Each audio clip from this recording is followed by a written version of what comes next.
Yes, please. Hi. Good afternoon, everybody. Welcome. This is Wednesday, May 4th. It's the Scarborough Town Council workshop regarding the Enterprise Business Park multifamily development. This is what we consider a step zero workshop. There's no action being taken. It's an opportunity for developer to explain to us what they're trying to do and for the council to provide feedback. We started, step zeros last year, and I think they're worth bringing back. I think it allows everybody to digest what's happening and what's being proposed, and before we take any actions on it. So with that, we have the development group here. Mr. Miley flew up from Florida to be with us, and I'm going to let you take it away. We have 45 minutes. We have some visuals that the staff can bring up. We started a minute late, John. Just want you. Okay, 45 from now. From now, starting now. Well, thanks for the introduction and thanks for having us tonight. We appreciate the meeting, the step zero. Hopefully, the result won't be zero in the meeting, but we do appreciate the opportunity. You're probably familiar with my engineer, Jason. He's also works for the town. Jason Vafiades is part of our team, and this is Dan Lee from Lennar, who's a partner developer and essentially the really developer, builder, and a big piece of this is the finance part of it. As you know, this is a fairly seriously sized project. So I'm David Miley. I've owned the Enterprise Business Park for over 20 years. And I own a few of the buildings in that park. And so before I go through our presentation, I'd like to kind of frame the approach that we want to make to the council for this project that we have. And the reason we sort of say this is we're not sure. We don't really think this is like, let's say, a typical project. And I'll explain that. Now, we recognize we're coming in to make a presentation for approval for multifamily units in an environment that is, if I can say, maybe, if I could use the word, maybe a little bit of an anti-growth sentiment in town for development. And I understand that. But I would say that for our presentation in particular, that the growth element of this is maybe not even, certainly not the only issue I'd like the council to consider, but maybe not even the main issue. And when they consider their points of reference as to how they might look at our application, I'll explain it in the presentation in the slides when we get to those. But first, I'd like to say that we've been trying to finish out this project. So it's not a new project. We've been trying to finish it out based on full approvals for 5 years or more. And so I want to make the point first and foremost that it's not a new application we're coming with. We don't think it's a new application we're coming with. So if you're familiar with the Enterprise Business Park, and I know some of you are, we believe we built a great project, but we've had a lot of feedback from a lot of people in town, including some members of this committee, planning board, town management, et cetera, that we built a really beautiful park. When, by comparison, it's sort of parks you see around the place, the kind of things that we put in, the amenities we put in. And I would say that we have provided a considerable public good in that park, excellent services for the community, along, I would say, with significant employment, high-paying jobs that we put into the park in the hundreds, which I think is sort of a very significant thing before you even get to look at the amount of property tax that is generated that obviously is good for the town fisc. I would also say that the project is a mixed-use project.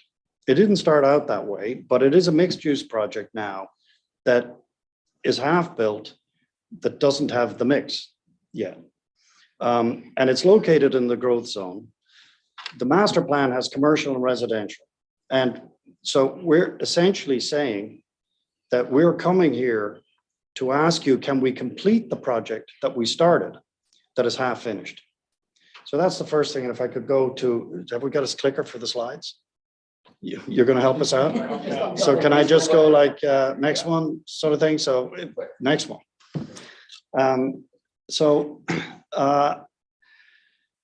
So as I was saying about the park, it was conceived originally as a business and technology park, but before I got involved in it, it was actually zoned, it was actually approved for a residential development. Sort of ironic after all these years. But we went and got master plan approval. We were in the growth zone. There was a lot of talk back, not just in Scarborough and not just in the region, but nationally about mixed development, you know, about putting retail and residential and commercial developments and so forth together. And we sort of adjusted our view. We built our master plan around, and the town was all in favor of it. And we got approved for a master plan development, 330 units by the council, by the planning board, by SEDCO, a lot of support from the long range planning committee. Basically, we got approval pretty much all the way through from everybody. And what stopped us, we had approval for 330 units, was permits. And as it dragged on, and as we tried to fight the growth permit ordinance and try to understand it and work our way through it, we lost our financial partner, moved on to greener pastures. It's a big project. This project's $80 million probably project. And fine. So we came a second time and the same thing happened again. We've lost two financial partners to develop this because we can't get permits. And in that time, we see the Downs project develop with a lot of permits, a lot of approvals. And we were there first. We were there before them. We tried to get approvals. Maybe don't have the local firepower that they have or influence that they have. So here we are. We're not complaining. You know, I don't want to come across as bitter, even though I am. No, I don't want to come across as bitter or bitched out over it. But I do see this, that we have a project in front of the town that is half finished. And that's kind of what I want to say, where we're not really your typical application. And so we now have number three, sorry, Dan, a partner fully committed, the largest developer in the country for multifamily units. They have the firepower, they have the financing, they have the interest, and he has the patience to be with us for how long are we together? Almost a year, 9 months. Yeah. You know, to get essentially what is our second kind of, John and Ken were good enough to have a hearing. Tom arranged it for us, prelim hearing, but here we are. And if you would go to the second slide, that would be great. What we're simply trying to get across here is that we want to finish a project we started years ago. And we see it as something that's half finished. And we think that's kind of wrong. So we want to complete that. We could go with the next one. So what I'd like to set out for the council is what we have done in the time that we've had the park. So I mentioned earlier that we worked with all the agencies in the town to get this master plan approved. And we did that. It's within the comprehensive plan, and it incorporates this mixed use of both commercial and multifamily on the plan. But what have we been able to do so far?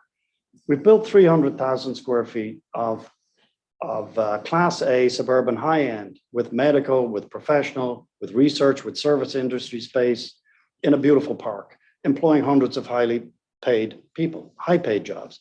But even if we look at, say, business to business or business to consumer, it's mostly business to consumer. You know, I mean, Mint Salon has added 32 units. So there are 32 entrepreneurs in that building alone, providing nails, hair, massage, whatever services they provide. We have a 24-hour animal veterinary, very popular in Maine. A lot of people bring their pets there. We have 2 dentists. One is a kid's dentist, pediatric dentistry. We have 4 or 5 medical people in the building there providing to the consumer medical services that are there. So it's not just business to business services. There are some research labs. There are some high paid business to business type services. Fluid imaging will be one, et cetera. And so we've built that, but it's half the park. It's half the mixed. It's half the use it was intended to be. And so I would make the point that it's not just me making this point. It should be the town making this point because they're an investor with us in this park. They gave us a TIF, $1.5 million to build this, to add amenities to it. And that $1.5 million investment by the town has been paid off. And now it's generating $1 million a year. Pretty good investment by the town, but they were our partners in it. Back in the day when we were doing this, we had lots of cooperation and lots of, you know, all the way through the master plan thing. So I would say that. If there's any question about the permitting that we got at the time, we call it a suite of draped permits. I got that language from Jason here. Subdivision, master plan, you know, NRPA, MDEP, and traffic permit, MDOT traffic permits that now, because of the time frame, need some updating or amendment. And if there's questions, I'm going to pass them to Jason. And now I would say the last piece of this is that we're partnering with Lennar, and we have the financing in place to complete this. So let's look at the financial considerations that I think are sort of important to put in front of the council. You know, more than $1 million in tax revenue in a really nice park, you know, looking really, really good. People who are in the park, the businesses there, very pleased, very happy with where they are. We have a piece of the park that allows for more commercial development, which will add another somewhere around 750,000. And I do believe that the residential component of that add yet another 750,000 tax revenue annually, $2.5 million a year. Not as big as the Downs, I get it. TIF is nowhere as big as the Downs, I get it, but it's significant. And it's nice. It's, you know, people sort of really enjoy being part of that. The other sort of bit when I sort of said, maybe feeling a little bit hard done by is I paid the fees. I paid the traffic impact fees.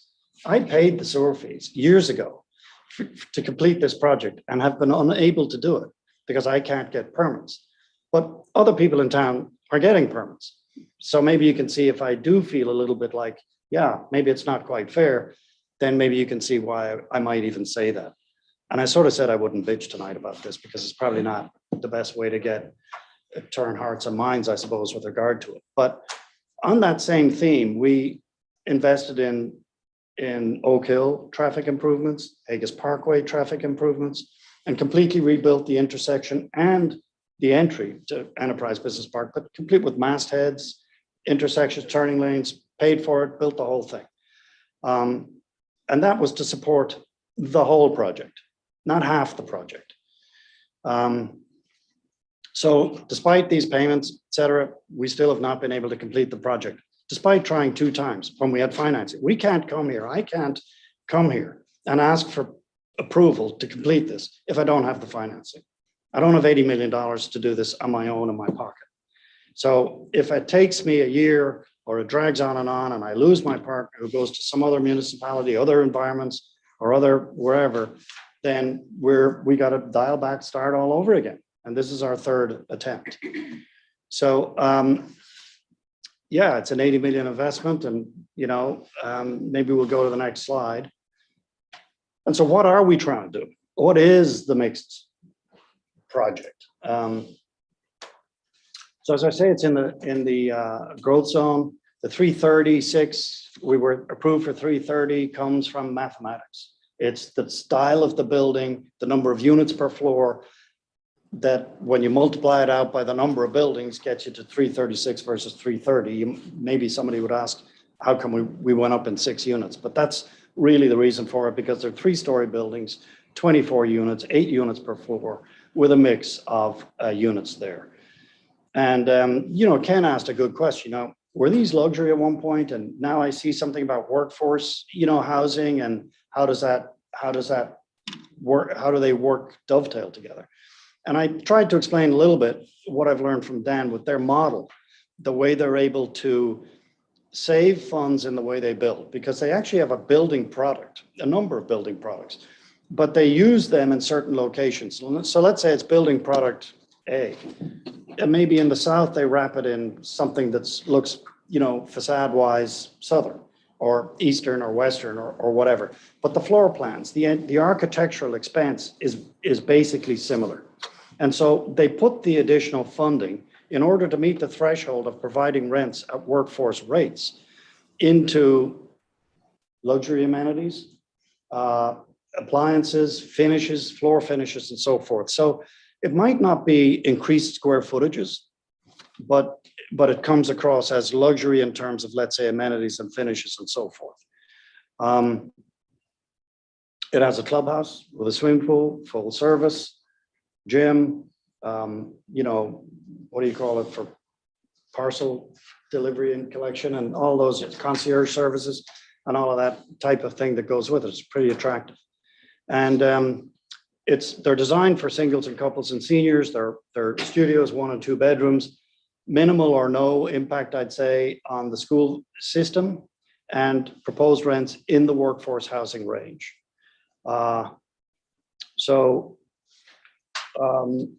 That's probably the bulk of our presentation. I would say one more thing.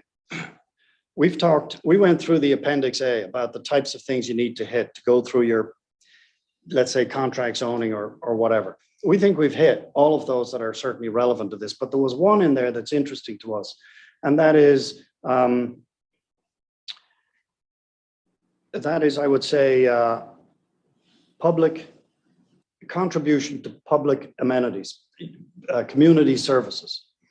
And we're interested in that. We've demonstrated that. We put in the trail system and we expanded, we added it to it. We put the benches in, the bridges over the stream, which was fun with the DEP, but we did it and people use it. We have older people that walk it, younger people that run it, people go out in the winter and the summer, people have picnics out there and so forth. So it's an amenity for the town. And I believe there's some people here might even walk their dogs there. And we would expand that. We will expand that. But the point is, we would be willing to do more, but we'd like to ask council, what could we support? What are the needs? You'd be more aware of the needs maybe than we would. But we'd be willing to do it. We'd be willing to support some things that would improve generally what we've tried to do here. It's mixed development. There's retail, there's people coming in from outside. We're connecting it. You'll see in our boards, walkways through the downs. I mean, it's a fact of life. We are next door to a downtown that's going through this process here. It's a very large development. We want it walkable. The Enterprise Business Park anyway, we get people park in our park from over there on the streets, maybe where they should. I mean, they're connected. And there is potential for walking trails between the two, people that go to the downtown, more businesses to support the various things that are going on there.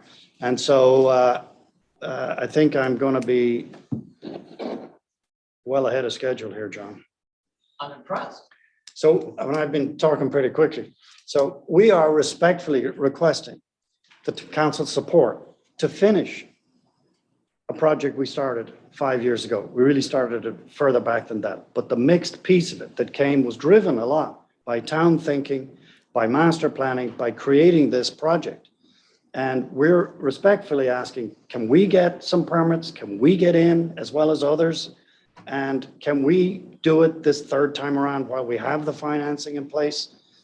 So our question is, would you support us if we come back with a contract zone to build this project, finish this project, to complete what we started with in a partnership with the town, with the TIF, and putting this master plan together 5 years ago? Thank you, respectfully, thank you. Thank you, sir. I'm going to ask one question off the top because I think it's relevant. And there, you might get some feedback from counselors on this, is based on what you're proposing or planning for, do you think you need a contract zone, or do you think the zoning allows for it? Please. Well, I don't want to maybe answer all the questions. I think if the permitting situation was different, we'd have got approval 5 years ago. Wouldn't have needed a contract zone. Okay. So we're not sure on the advice we're getting as to which way we should go. Yeah. Should we go for an amendment or should we go for a contract zone? You're going to get more now. Right. So we need advice. We don't know which way to go. But we would say this, that if the permits available had mirrored the market demand rather than being fixed, and then with this growth permit thing coming in, we would have got approved. Other projects have got approved. But take Beacon, they got approved with a contract zone. Why didn't they go for whatever? So, I don't know. There were other elements of relief that they needed. I guess Yeah. said another way, other than growth permits, are there any other areas of relief under the zoning that are necessary to execute the project that you proposed? Not as currently proposed, no. No. I don't believe so. Counselor Johnson. I feel your pain. I was just down at Babcock Ranch. You guys are doing some great work in Babcock Ranch. Lennar is definitely a stellar builder. You threw out your frustration. I hear you. I'm gonna have to correct the record on a few things, if you don't mind, because this Sure, is by a all public means. meeting. It is being recorded. And I heard some things that I feel are really not accurate, and I'm going to rely on the man to my right to correct me if I'm incorrect. Sure. Okay. Because in 2017, because the town council at that time didn't approve projects. Okay. Correct. So you really weren't approved by the town council. That's just one thing. But what did happen, and I've watched more than once the meeting, there was a workshop meeting with the town manager and the town council at that time. At that time, we had a reserve pool of permits. And that way we could load up that reserve pool that could be fractionalized, meaning, 2 1-bedrooms would equal 1 permit, 1 2-bedroom would equal 2/3 of a permit. Right. And the core of that meeting was the Beacon and you. At that time, you were both discussed. And the numbers were crunched to determine the number of permits needed for both the Beacon and for you. And it came to the number 500. And if you do the math, that fit you and it fit the Beacon. So those permits were there. So when I hear you say you walked away because you couldn't get the permits, I take issue with that. I can get you the link and you can see the workshop, whatever you want, and Tom Yeah. can correct me right now if he wants. Okay, so you walked away not because you didn't have the permits. It could have been other things, and that's fine, but I'm just trying to correct the record. Okay. There isn't an anti-growth sentiment in the town right now. There really is not. I ran on growth as a town councilor. We've had a lot of growth. If you look at the numbers in the last 5 years, we've had about 1,200 homes built in the town of Scarborough. That's not single family, that's the whole gamut. And people are a little concerned about it. That's all. There's some pushback. They want us to manage that pace of the growth. So it's not anti-growth, it's more smart type growth. And one last thing, the Downs does not have any undue influence on me as a counselor. Go ask them. They haven't got any permits.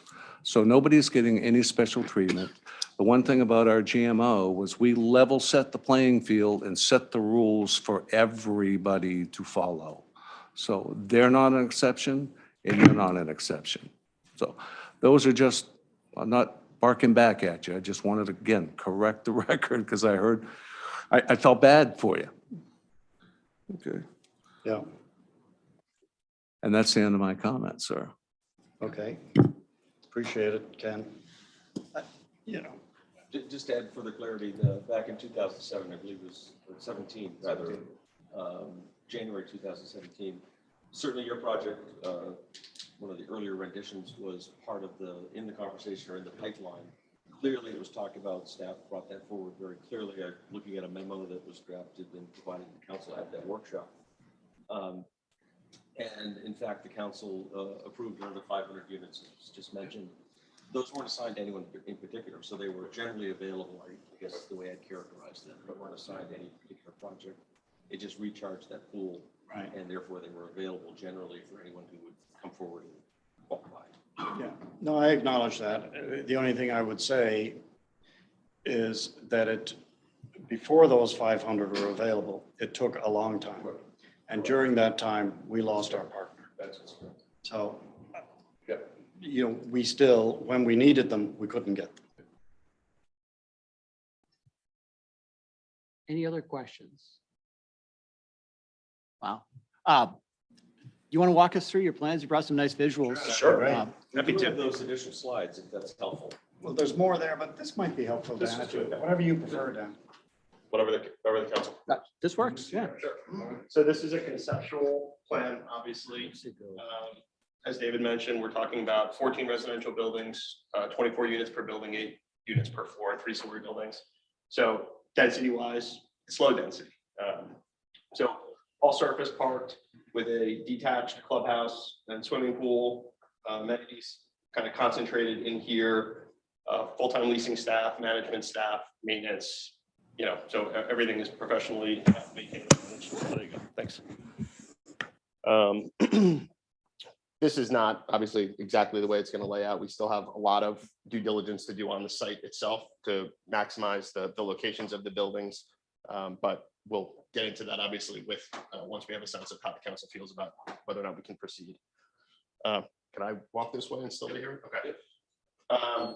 As David mentioned also, the product that we build for this is called our product. It is consistent across the country. And we are building this product basically to minimize design costs. So the structure of the building, the floor plan, the number of floor plans are limited. The configuration of the buildings themselves are consistent across the country in every deal, every property where we do an emblem deal. And that limited design cost enables us to keep the overall soft cost down of the project. The 3-story walk-up surface parked development costs enables us to be in a position where we don't need to charge top of market price. So that's why when you say workforce, we're trying to target that workforce by not having to charge top of market rents, keep our design costs down, keep our construction costs down, and really focus on locations where we feel housing is lacking, where there needs to be a more diverse inventory of multifamily. These are just some renderings of the clubhouse. So this is something similar to what we think would be appropriate for Scarborough.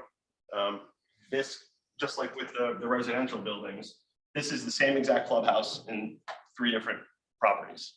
But here we've got gables, we've got a cupola, a widow's walk. Here we've got a flat roof with, you know, kind of stacked stone and just a totally different aesthetic that's regionally appropriate for the location. Obviously, this doesn't work in Arizona or California, just like this wouldn't be appropriate for here. But again, keeping that design cost down and basically being able to maximize our dollars where they're spent. And this, you know, keeping those costs down as far as the construction is concerned, as far as the design is concerned, enables us to put the money inside the units and inside the clubhouse. So every unit's got these type of finishes. It's got quartz countertops, stainless steel appliances, washers and dryers, balconies in every unit. The clubhouses all have this kind of club room where there's some work from home space. There's sort of a kitchen off back over here. This leads out to the pool and pool deck area. And then, this is actually, yeah, would be over here. So this is sort of like a little bit of a catering kitchen over there so people can kind of rent out this space if they want to, or just kind of congregate there.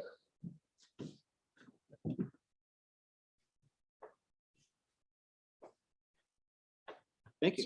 Yeah. Any questions? Happy to answer. Go ahead.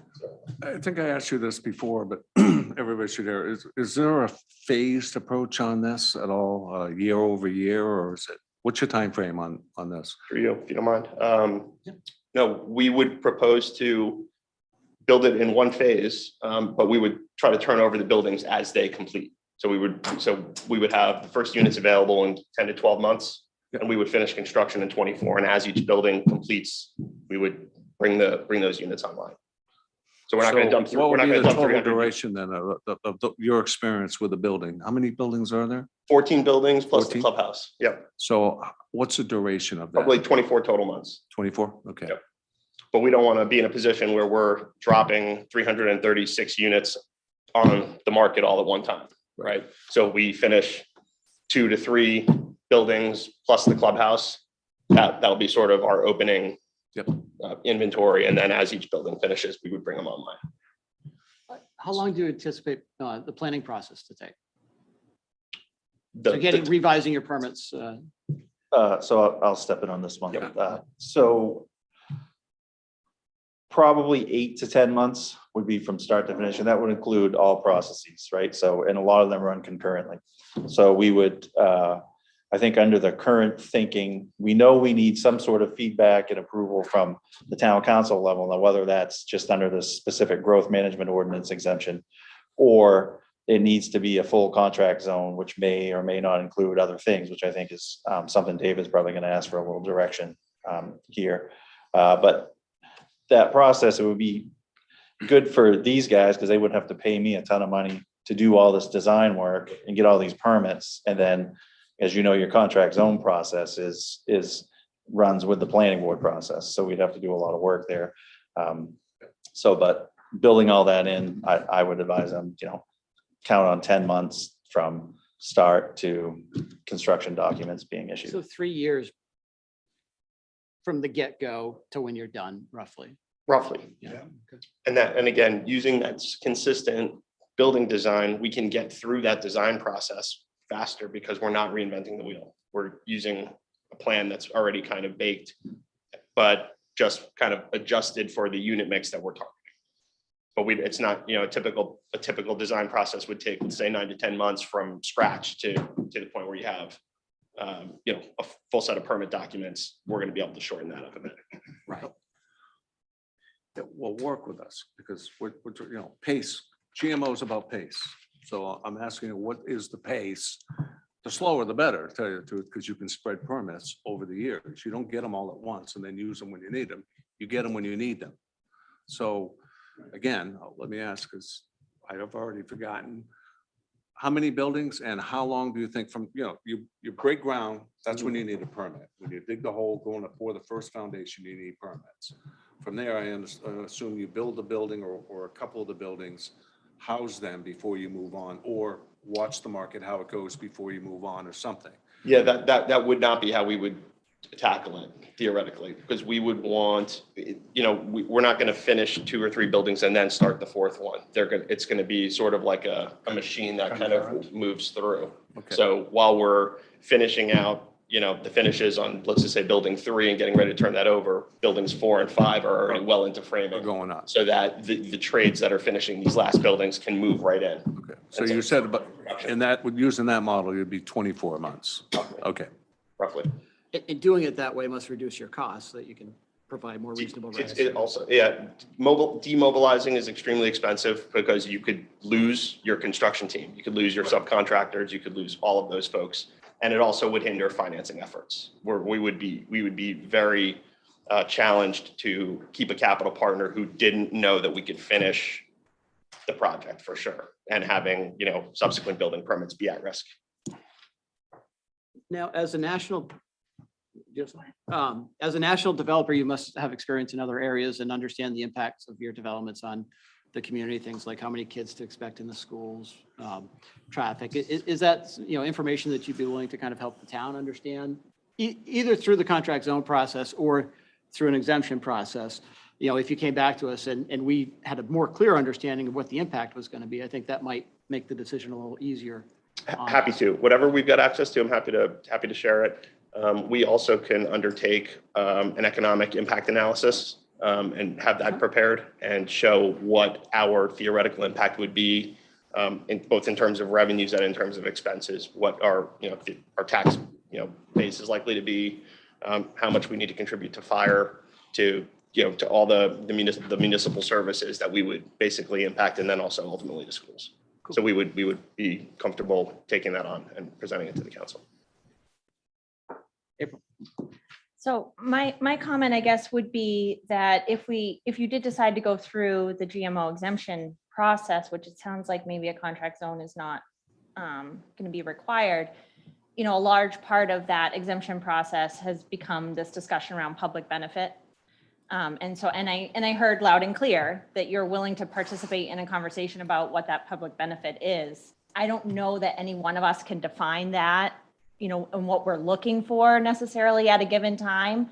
But if I was to be giving you guys advice right now, I would say, building that portion of your portfolio or your presentation back to the council and back to the community is going to be a really big component of our decision-making. Yeah, we want to come into the community and be good neighbors. We want to contribute. We want to be, welcomed, and we want to, ingratiate ourselves with the community. Go ahead. Then I have a process question for the chair, because I'm assuming you want some type of direction leaving this workshop. It sounds to me that contract zone does not fit the scenario, so hence they should not pursue a contract zone. Is that, So do this we bring was, this forward as a discussion? this is how I was going to end the meeting, was asking each counselor to opine on how they'd like to see this come forward. Understanding that we don't, it's, you have to come forward, right? It's your decision to make. We can tell you what we think, but ultimately it's advisory. And counselors change, councils change, so you take it with what it is. Are we ready to go there? Are there other questions that people have? I'm sorry, my question remains. Because again, when they leave here, Yeah, they're going to either set up an application for a GMO or a contract zone. That's going to be part of the sentiment that we give them. if they choose. If No, I they- was going to if they ask you a choose. question. I was going to pull the Oh, council is right that now. part of it? Yeah, Okay. I was Gonna let the process unfold, I thought.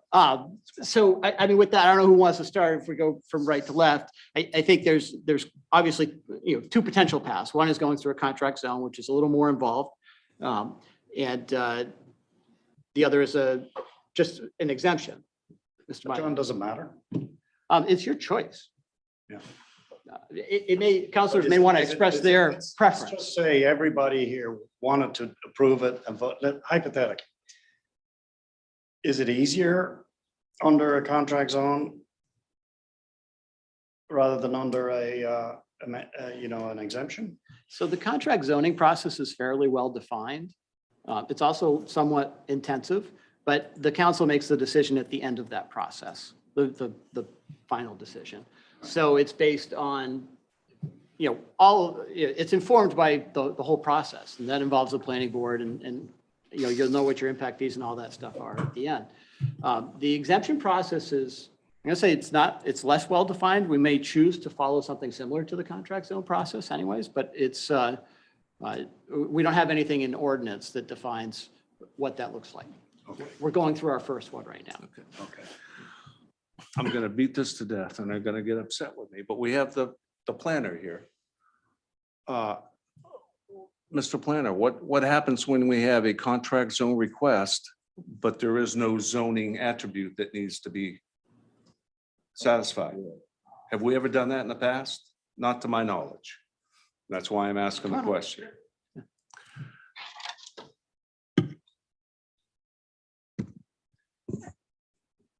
I'm Jay Chase, I'm the planning director. Okay. Let's see, so the contract zone process really, that's embedded in the zoning ordinance. So there does need to be, at least my understanding of it, there would need to be some type of zoning ask in there, right? And that's what I don't have the information on. Are our building sizes consistent with the Higas Parkway? Is the density consistent with the Higas Parkway zone? I would say from my perspective, one of the things that the contract zone might simplify for the developer, this is of course their decision as has already been stated, is the contract zone. The Higas Parkway allows for residential if it's a mixture, right? The developer needs to show that throughout the whole subdivision, there's this sort of ratio of commercial to residential. Obviously, over the years, a number of the subdivision lots have been sold to various property owners, so there needs to be some coordination there. That might be a complicating factor for the developer. It may not be. So it may be, again, I'm just throwing spitballing ideas here, simpler for the developer to sort of say, you know what, I just really want to talk about my phase 2 of Enterprise Business Park. And maybe I can't get the full density that I might be able to get if I talked with all these other property owners, but it's a little easier. And so in that regards, I'd say contract zone makes more sense. However, again, if the developer sort of looks at it and says, yep, everyone's on board and this is all good with all these, everyone in the subdivision, then coming forward just through the GMO process request would work. Because at the end of the day, the request is ostensibly the same of the council. Do you wish to provide the applicant the opportunity to build out in 3 years or not? So really, that's what it boils down to. So the process, I think, is getting a little fine-grained without having that some of that information. But And that's a good answer. I appreciate it. And I'm not trying to beat it. I just want to make sure they use the right vehicle. And the vehicle to me is contract zone is because the zone does not support what you want to do. Hence, you go through the contract zone. If the contract zone is being used just because you think it's an easier process to get through the permitting, then I don't accept that. So this is why I'm probably not articulating it well enough, but I do believe people understand my intent. So out of that, I guess in the remarks, I guess we can suggest which way they should go. So I'm going to take it your preference is contract zone. I'm sorry, council exemption, right? I got that. Councilor Hamlin, you wanted to say something. Yeah, I was just going to make an appeal, and I'm following the questioning that Councilor Johnson is leading you through. I think that's great. I thought we were trying to head the horses to the barn here and go down the line and have every person, weigh in on that. I know you have an opinion, which you have done a great job of articulating, but I thought we would try to do that. You want to go next? Thank you very much. Thank you. So, I mean, and I respect Councilor Johnson's opinion on many things. And he was one of the folks who worked on revising our growth management ordinance, which is not a year old yet. So we're still trying to figure out how that works. So trying to give you a definitive answer on which one you should pick, I think is a tough one. What I would say is that I would beware of the contract zone process, because contract zone is to try to determine if it is a permitted use. What you're trying to do is a permitted use or not. And if it's not a permitted use currently, then you would do a contract zone application or amendment to do that. In doing that, the council has broad authority to decide for any reason or no reason at all to approve permits. So, and I've seen that work, and that is unpredictable. And if I were an applicant, I think I'd try to go with something that was a little more specific. And I don't see a basis for a contract zone approach here, but I think that would be something that the town manager and our planners would try to take a closer look at to give you more specific feedback. But my bias is I think that you would, try to seek an exemption to the growth management ordinance. And another thing I was just taking issue with is that there was a comment that there is no anti-growth sentiment in town. Well, there's a big dialogue in town about growth and pace of growth. Now, that said, we have a lot of things that are in our ordinances, in our comprehensive plan that have dedicated growth areas. But that said, people are very uncomfortable with the rate of growth we've had recently, 1,200 units or so that have happened in the past 5 years, and a similar number, if you add everything up, that could be pending potentially between you and other folks. So I think this is a challenging time for you to do that. I think the best shot you have is to try to break it down over time. And I've heard you say 24 months. I just don't see how that's going to work. If it were a 3-year term or longer, I think that this stands a better chance. So that's what I'd tell you, I think your project looks great. I know of your company, and known some of your former officials, so I know your backers, your financial backers are well regarded, and they're big players. But I also know they're probably folks that aren't going to wait around forever. But that, to me, counts for a lot. And we've made bigger commitments to folks who do not have that same kind of financial backing or backing in terms of the kind of developer that you guys are partnering with. So that is a big deal for me. I would also say the quality of your project, as you laid it out, looks impressive. And the fact that you're talking about workforce housing, I think that's also impressive. So those are positives, but that's the best I can do this evening. Thank you, sir. Very good, thank you. Back to where we started. Okay, we're gonna be all over the map.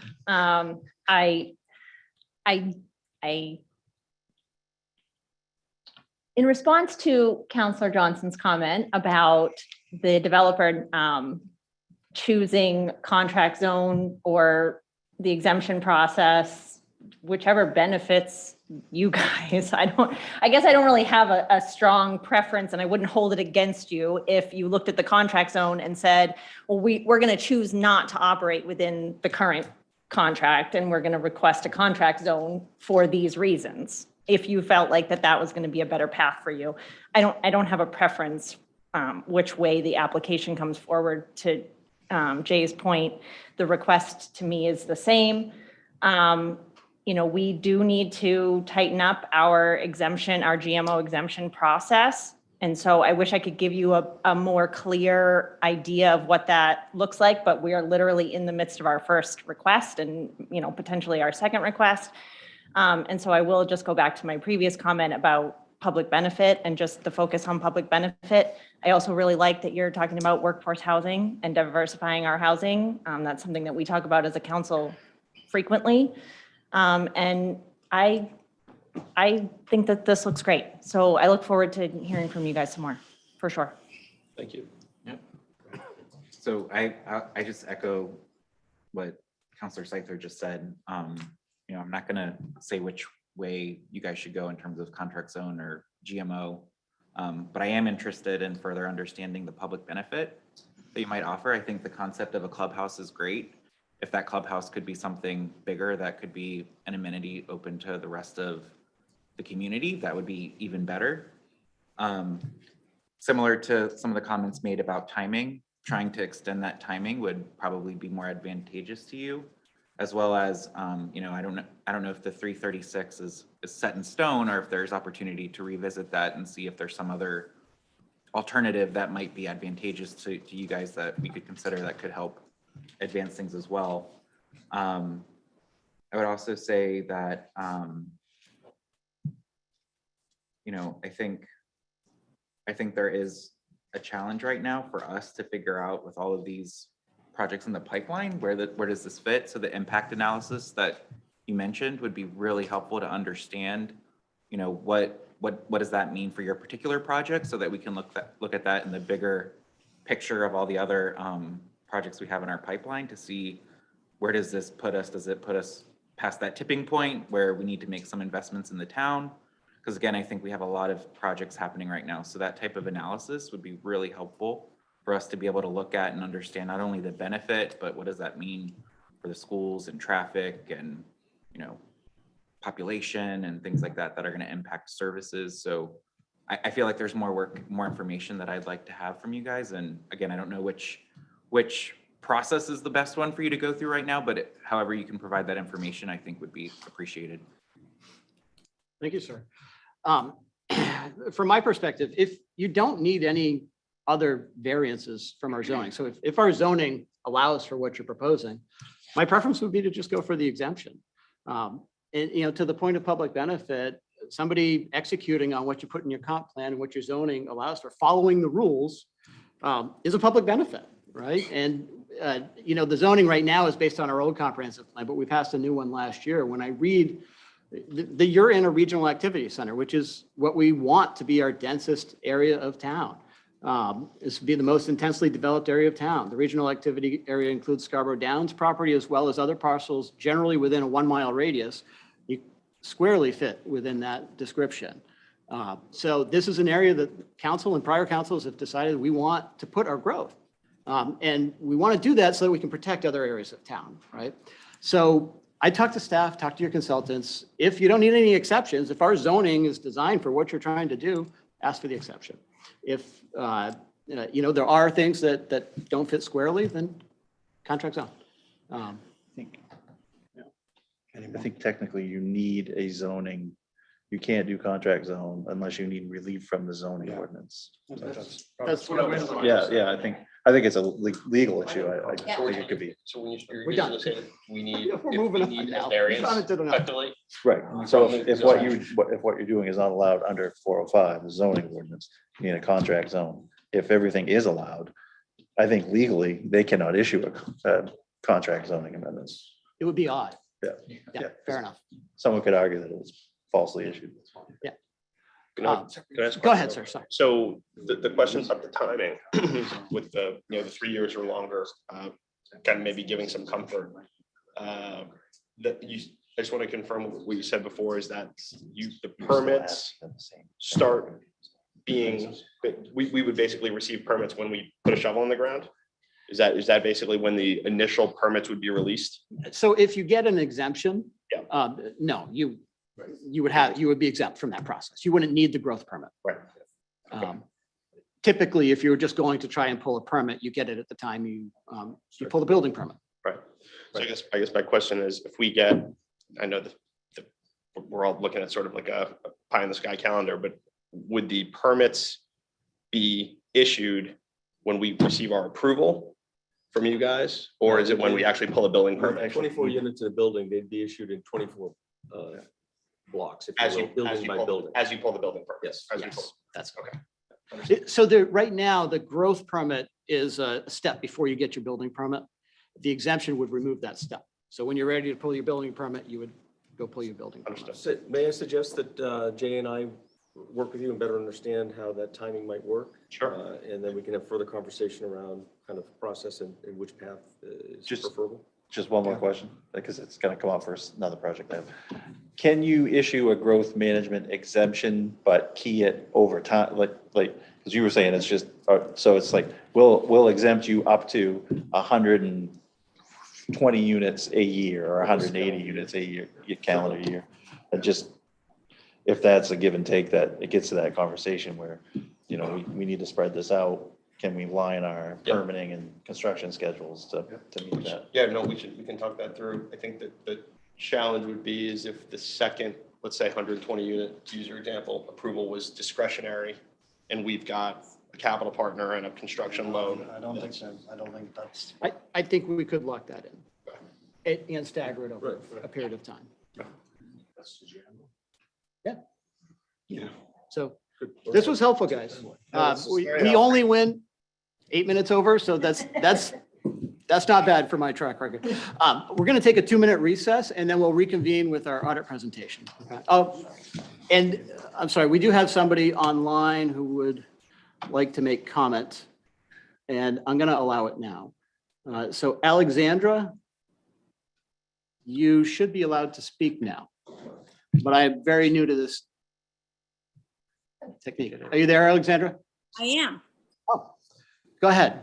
I was just talking about, I didn't know whether I could respond. So, big picture, I want the town council to answer the question of all this residential development, housing development.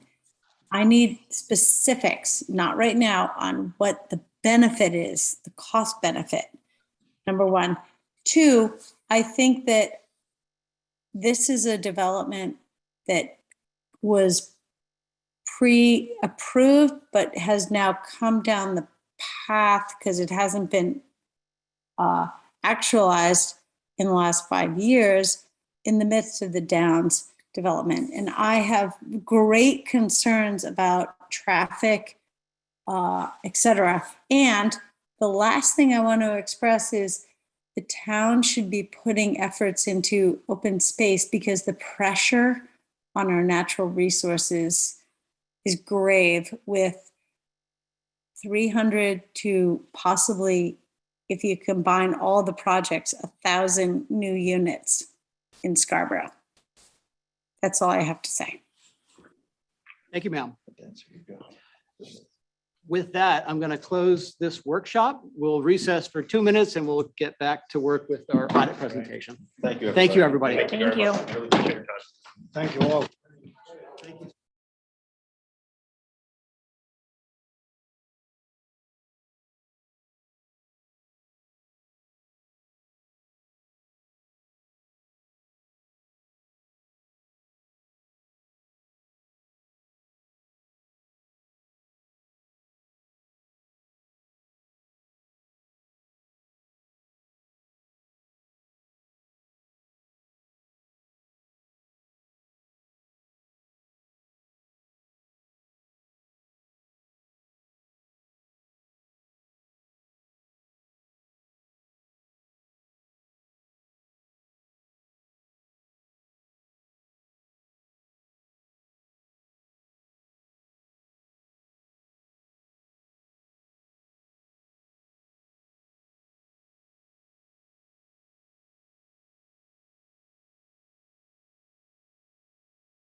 This is. Hi, Christian. Okay, welcome. Good evening again, everybody. We are adjourning or joining for a joint workshop with the school board. This is Wednesday, May 4th, and we're going to have a presentation from our auditor. And I'll call this meeting to order. I'm going to show that we are short one town councilor this evening. Councilor Katarina was not able to make it. And with that, we're running a little behind schedule, so I'll go ahead and pass it right on to you. I believe we have staff that can pull up some visuals. Appreciate it. Thank you for coming. All right, yeah, thank you. Yeah, I'm going to go by the content in the slides. My name is Christian Smith. I'm a partner at Whitley, your accounting firm, your CPA firm in South Portland, Maine. Yeah, I hope to give you a high-level overview of the results of the audit and go over some specific details within the financial statement audit and answer any questions that you may have. I like to start off with just explaining that, making sure we understand the relationship. We are independent auditors. We work for the town council. We work with management to perform the audit, and you've hired us to audit the financial statements and express an opinion on the financial statements as to whether or not they are fairly stated in accordance with generally accepted accounting principles. So I'm pleased to be able to say that what we have issued for an accounting opinion and an auditor's opinion is a unmodified opinion or a clean opinion, which means that the financial statements are complete, inaccurate, and fairly present the results and activities of the town for the June 30, 2021 year end. And so that's really kind of the highlight of the audit. And then I'll go over some more details. Next slide, please. Yeah, so this is actually, so within the presentation, I've kind of copied and pasted certain parts of the financials just to make it easier so you don't have to flip through the pages. But this is our opinion. And basically, as I said, it just basically says that the financials are fairly stated in all material respects. And that's what you look to achieve. That's the highest level of assurance that we can provide. Next slide, please. This is just a summary of all the different reports that we issue. So, besides the financial statements, we do issue what we call a required communication letter that talks about how the audit went, as well as internal control. We do issue separate financial reports for the town and for the school department. We're also required to do a completely separate audit in compliance with federal grant funding. This year, a lot of money was received under the Coronavirus Relief Fund, about $4.4 million. So that was the grant that we tested this year with respect to the single audit. And that was a clean audit report as well, no findings there. We're also required to report to the state of Maine Department of Audit about how the audit went. We also have to report to the state of Maine Department of Education and reconcile the school's numbers to the reporting that's submitted to the State Department of Education, and also attest to whether or not the school complied with the Maine School Finance Act. And again, those are all clean reports, no findings or issues to report there either. This is just kind of a summarization of the required communications letter that I mentioned, and just a couple of, I'd say, I guess, boilerplate items in here, basically saying that, in completing the audit, there were no significant difficulties in completing the audit. There were no uncorrected misstatements, meaning, we didn't have any audit adjustments, and there were no disputed audit adjustments that weren't booked as well. So results of the audit were clean overall, and there were no disagreements with management in terms of any sort of financial accounting or reporting or auditing decisions. So any questions before I move on to the next slide? I'm probably going pretty fast, but okay. Next slide. Sometimes we'll have management letter comments depending on what we find as a result of our audit procedures and review of internal controls as part of the audit. There are 3 different levels of seriousness in management letter comments. A material weakness would be the most concerning. A significant deficiency is also is the next highest level. And then sometimes we have best practices recommendations. There were no findings, no management letter comments of any severe nature or even in just of the general kind of housekeeping type issues. So we didn't have any findings or recommendations this year as part of our audit for the town or for the school. I'm jumping ahead a little, but there were no findings in that respect. So next slide just covers the school, no findings there.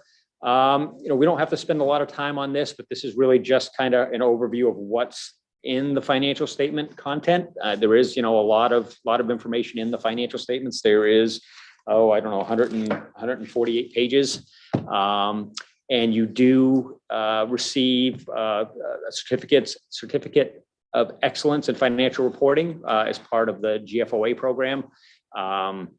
It's your 16th year of getting that certificate, that award that basically says that you've really issued a full and comprehensive set of financial statements that provides a wealth of information to the users of the financial statement. So in doing that, you're required to provide a transmittal letter.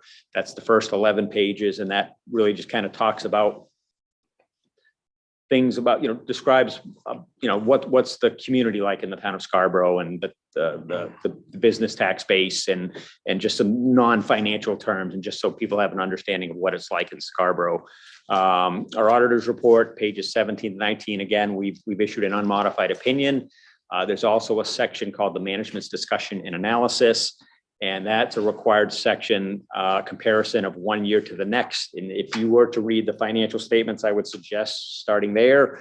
That's a more user-friendly, condensed approach to understanding how did we do financially this year compared to last year.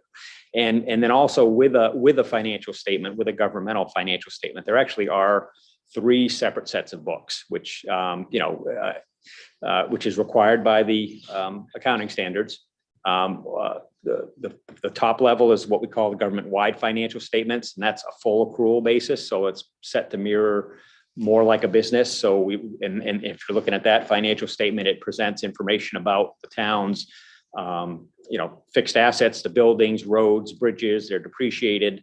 There's also all the town's debt is on the books. So your bonds payable, you have, unfunded pension liabilities and healthcare liabilities and things of that nature. They're all recorded and presented on the books on a full accrual basis. But that's not really how you manage the town. The town is really managed using the fund financial statements and the budgetary basis. And so those financial presentations are included as well. And I would say that probably the most, the one page that people are most focused on and interested in is the budgetary basis of accounting.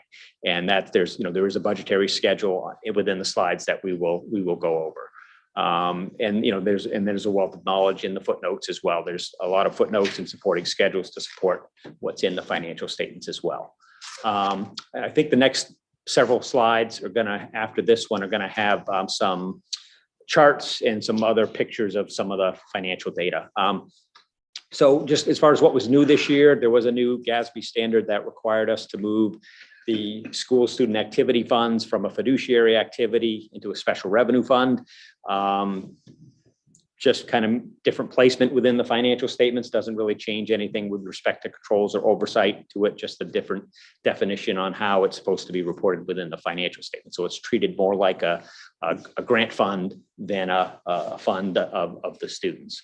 So the next slide, I think, just kind of covers what's new in future years. So next year, you will probably see new footnote disclosures regarding lease accounting. So there are new disclosure requirements that you capitalize leases as both the leasee and the leaseor and bring them on the balance sheet. And again, that's a full accrual thing for the government-wide financial statements. It will not affect your budget, but it's a required element of the financial statement that all of the the businesses are implementing this standard as well. So it kind of goes in line with that requirement.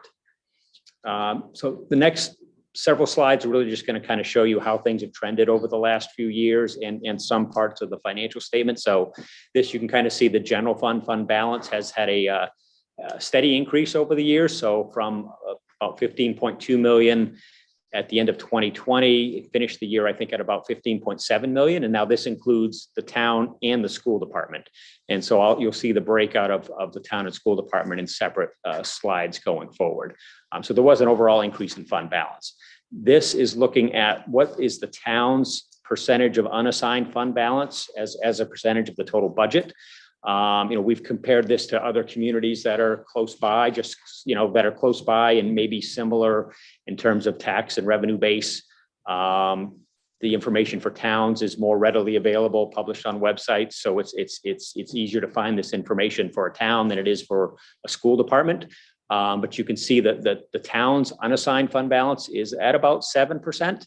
I believe your internal policy or your I don't want to say policy, but goal is to have around 8%, which would be 1 month's worth of budget in unassigned fund balance. Other communities, there is a wide range. A lot of communities have a policy between 1 and 2 months. And you can see here that, Falmouth has always been on the high end, as well as South Portland has as well. Scarborough's at the lower end of the fund balance percentage of budget. So I don't know if there's any questions on that. Do you recommend a target?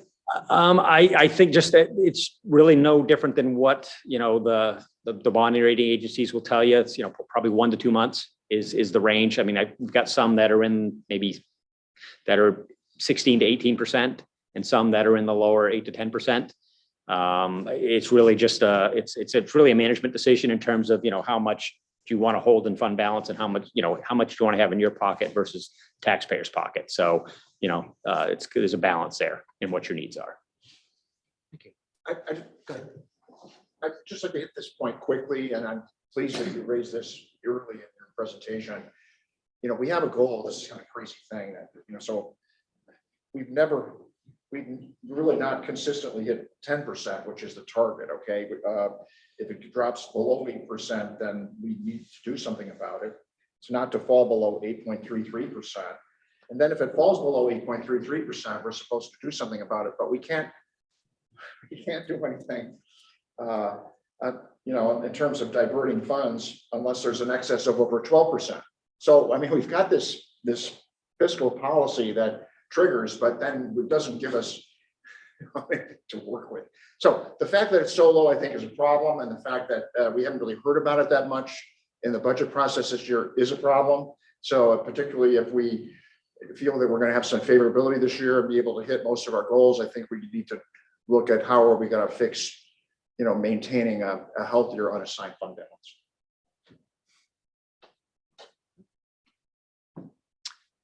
So this is just kind of showing you the part of the financial statements where that number comes from. So, if we're looking towards the bottom of the first column here in the general fund, you'll see that your total unassigned fund balance for the town is about 6.3 million. And so that's where that percentage comes from. It's the 6.3 million divided by your annual budgeted expenditures.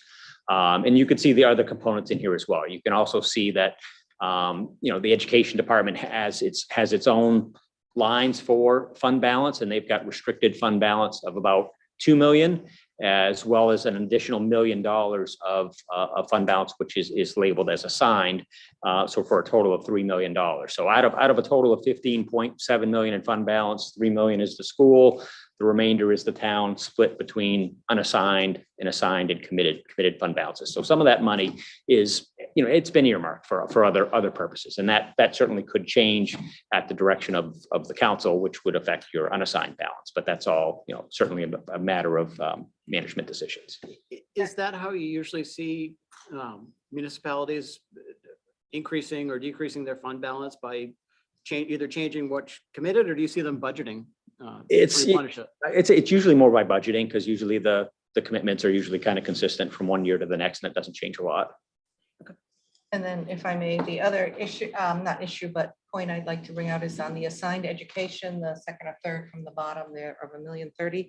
That's what the school anticipates using in the following fiscal year. So that's what they're planning to use for this fiscal year. So that's why it's not part of our unassigned in totals. It's revenue returned, or fund balance returned as revenue in the ensuing budget year, which is kind of part of our cycle that you've heard about under the state statute of kind of continuing to use that money if we have surplus. Next slide, please. So again, the trend in property taxes over the last 3 years, I believe the increase in property taxes from 20 to 21 was about 2%. So we went from about 67.5 million to 69 million, from a little over 65 million in 2019. And so the next couple slides as well show other significant revenue sources, and those have somewhat been consistent, although excise taxes has been a real real positive to everybody's bottom line, just with the the amount of money people are spending on new cars and that money coming in the door. So that exceeded $7 million in this past year for excise tax revenue.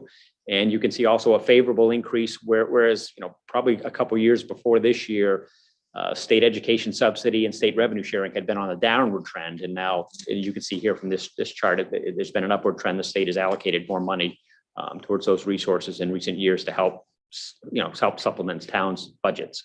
So it's kind of nice to see those going up. Largest expenditure component of the general fund is certainly the school department. So that's a little over 50 million, about 50.5 million this year, which was about a 1.2%, 1.4% increase, I think, over the prior year. So that's certainly the largest component. The next slide will show you what the other three more significant categories are. Public safety, public works, and debt service are three of the largest. Those are fairly consistent, somewhat upward trend. Public safety, public works has come down a little bit. Debt service is kind of consistent around 6 million a year.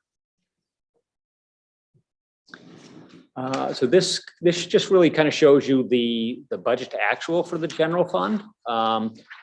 And so if you remember, we did show an increase in fund balance over the prior year of about $700,000. And that kind of shows up towards the bottom of the third column there. Actually, you can see 667,694 increase in fund balance.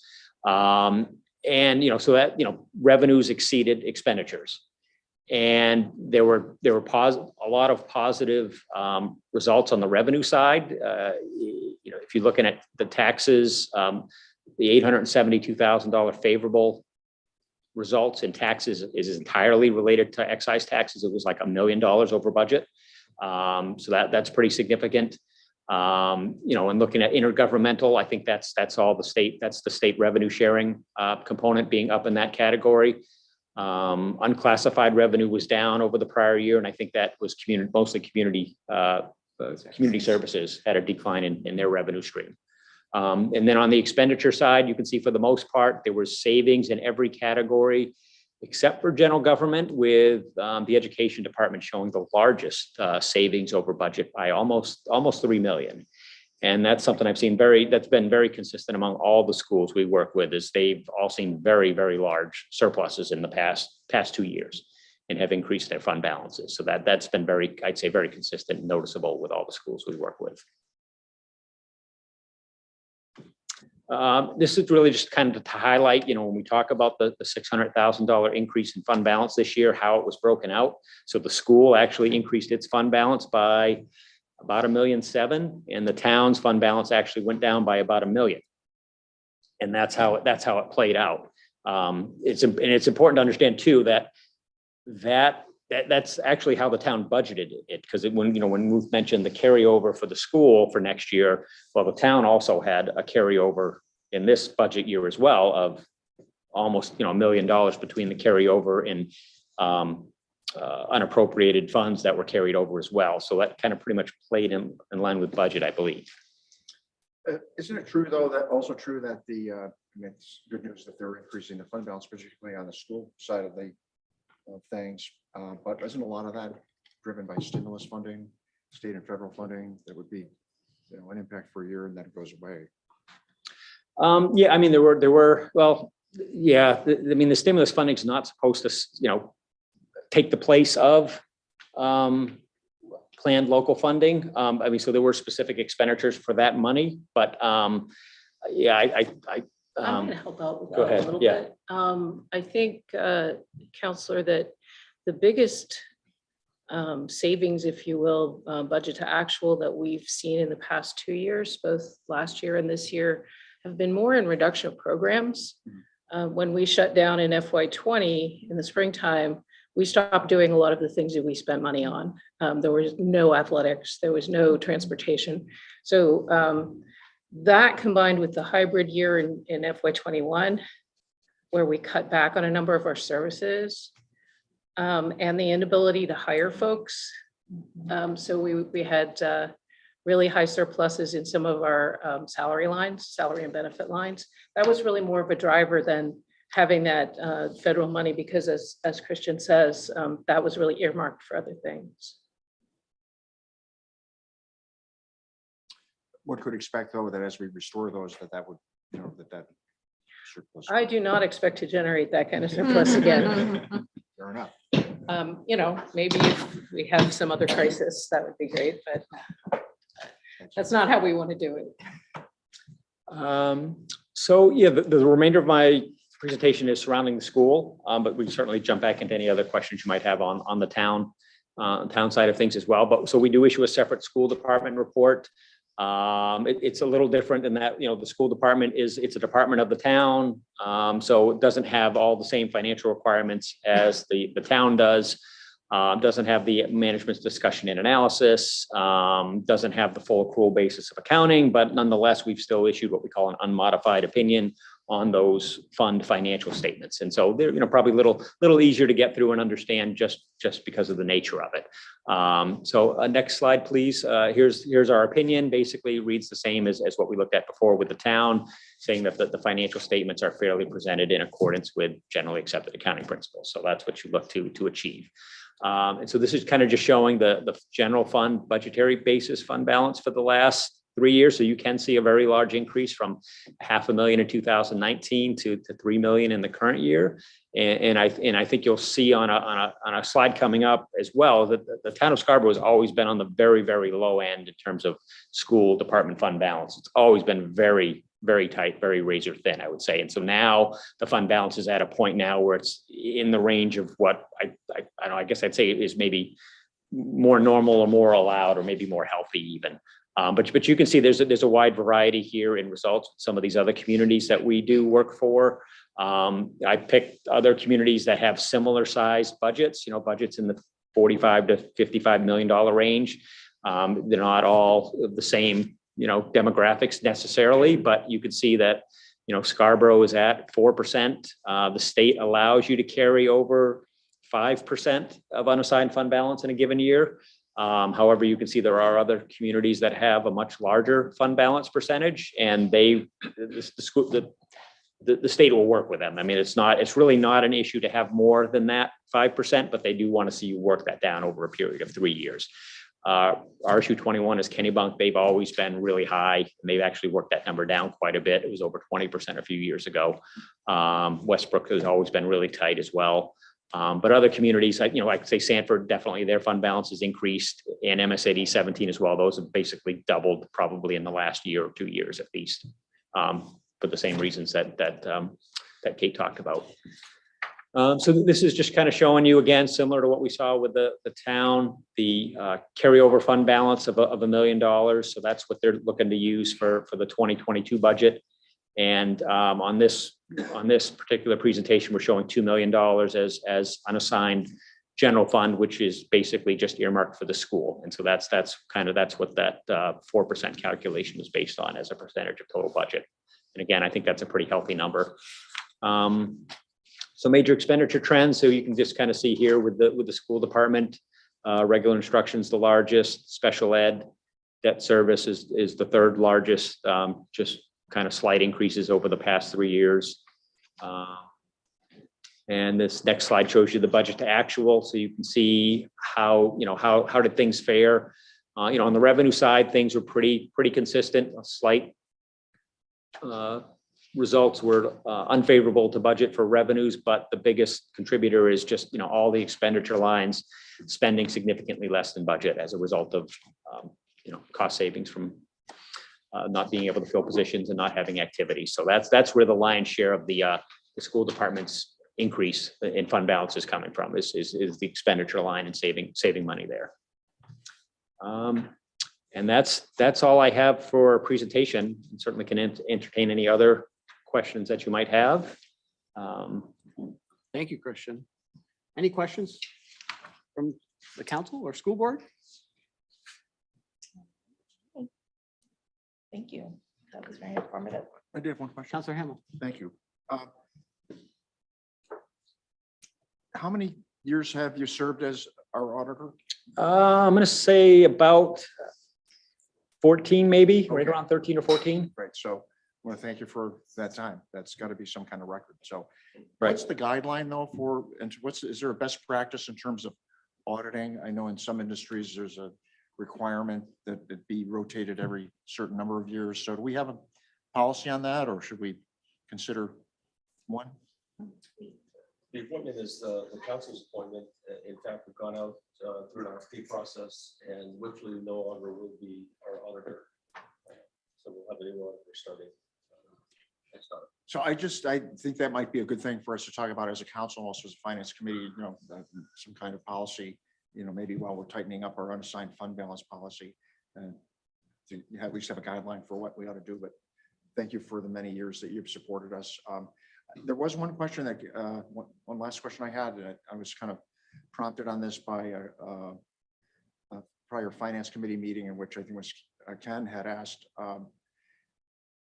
is your audit actually an evaluation and analysis of our financial processes or not? So 2 years in a row, I think I asked that question last year and I was told unequivocally no. And this year I was kind of told, well, yes, it is. So which is it? Right. Well, it's really not. It's not an affirmation on your financial processes. We only obtain an understanding of your internal controls and processes for the purpose of our understanding of risk and planning the audit.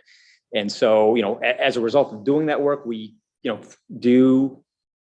we can or might identify areas for improvement, but that's not the primary objective. Our primary objective is definitely the accuracy of the financial statements. So. Thank you.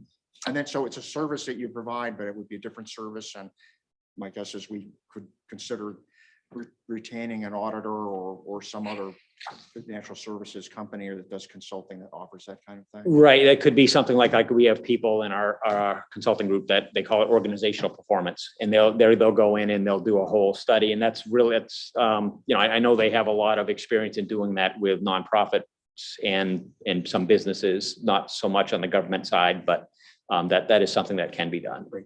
And again, I'm not, trying to suggest that I'm just adding to someone's to-do list, but that might be a good thing for us to consider, particularly as we're in the process of getting some financial services software to help us with reporting. And also we'll be doing some building and managing for transition, of key staffers. So that might be something worth considering for us.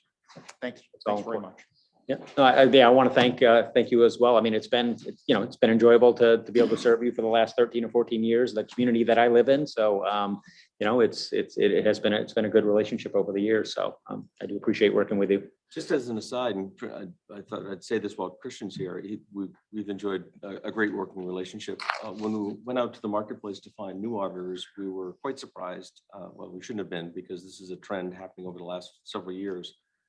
It appears many of the firms are getting out of this business. And so I appreciate the point made earlier in terms of having new auditors, fresh face, fresh perspective. Frankly, there's just a handful of firms that are capable and willing to do this work. Good help is hard to find. Well, I'm just trying to manage expectations that they're not beating down our doors to do our Christian, are you one that's also, are you scaling back your municipal services? We're definitely, we are. Yeah, we are some. I mean, I'm definitely not looking to grow it. That's for sure. I mean, I'd like to be able to maintain it and stay in the business, but it's exactly what he said. It's difficult to find people everywhere. So. Plus you have to deal with people like us. I for one have always liked it, but it's hard finding somebody else that does. That's the issue. Kids these days. Yeah. Staff may cry when you go. I know that you guys have bonded and they're very appreciative of the work that you've done. I've heard nothing but positive things. So thank you for all the years of help. We will cry. Oh. And then the other piece is in terms of annual audits and the 13 or 14 years is that it's not the same people during those 13 or 14 years they came and audited the town of Scarborough. There's always rotating people in and out. So, it's almost like a new perspective because the new auditors that come in from Whitfleet now have to learn Scarborough. Yeah, I would say to answer your question, Donna, like I have seen it in New Hampshire that there's some communities there that just have it written in their charter that they have to change auditors every 6 years. I've seen that a few times. In Maine, I haven't seen that ever in Maine, and it's some, a bunch of communities will go out every 3 or 4 or 5 years, and there's some that I haven't seen a proposal from in 25 years. So they're with the same people. So it's kind of all over the place. Thank you. Yeah. Okay, with that, I'll close this workshop. We'll take another 3-minute break and reconvene for our regular session at 7. Thank you again. All right, thank you.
evening, everyone. Welcome.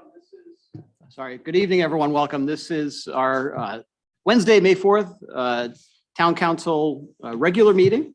I'm going to call this meeting to order, and if you'll join me in the Pledge of Allegiance, please. Pledge allegiance to the flag of the United States of America and to the republic for which it stands, one nation, under God, indivisible, with liberty and justice for all. Thank you. Tody, would you take the roll, please? Counselor Seider. Here. Counselor Anderson. Here. Counselor Hamel. Here. Counselor Johnson. Here. And Chairman Cochi. Here. Thank you. All the time. And just to note, Councilor Caterina is not able to join us this evening. Are there any general public comments, comments on items that are not on our agenda this evening? Anybody from the room? And nobody online. So we'll move on to minutes from our April 6th, 2022 regular town council meeting. Do I have a motion to approve those minutes? So moved. Second. Any discussion? And all in favor? Motion passes. It's unanimous. Thank you. Any adjustments to the agenda? Would anybody like to bring forward adjustments to the agenda? Seeing none, I signed the treasurer's warrants prior to our meeting this evening. And item 8 is the town manager's report. Tom?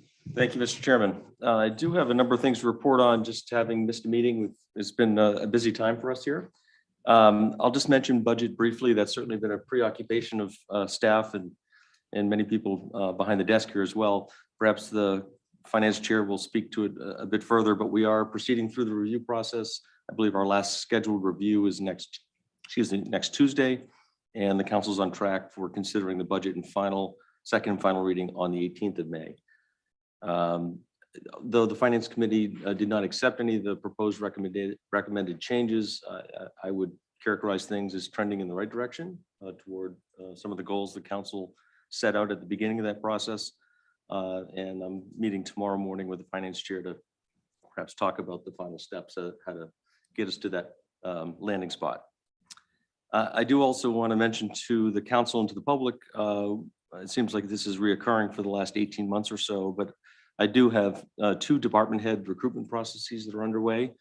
Jay Chase, the planning director for the last 5 years and been with the town for 15, will be moving on in early June.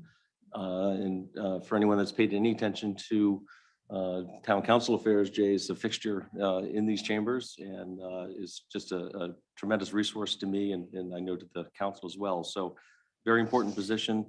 Jay, I want to thank you for your service to the town and wish you the best of luck. At the same time, Mike Shaw, our Public Works Director, has resigned as well on a similar timeline as Jay. That process is up and running and underway. Again, a very critical member of my senior staff. This comes on the heels of what I will characterize as very successful recruitments for both fire and police chiefs. At least members of the Finance Committee were able to meet them in some detail at the Finance Committee review discussion.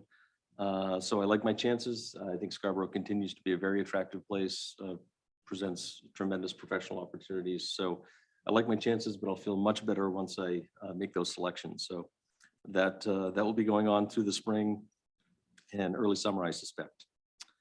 I also want to mention to the council and the public, you may recall we had a presentation with staff probably 6 weeks ago regarding some resiliency concerns we have with the Route 1 section across the marsh.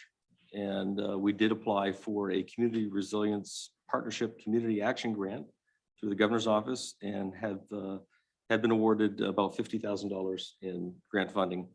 For members of the Finance Committee, there's also a $50,000 CIP item that was really kind of a backstop. So that's something that we can, I think, talk about and remove and perhaps use those funds for other purposes if you wish. So very pleased that we're moving forward. And as I've reported in the past, Maine Department of Transportation was actually ahead of us. They'd already begun work looking at this section of the roadway. So we're really pleased to have good partners and anxious to see what that brings. The master park plan process is well underway. Many of the councilors, I think, have participated in either stakeholder or one of the focus groups and perhaps folks in the audience as well. We're moving into the survey phase at this point.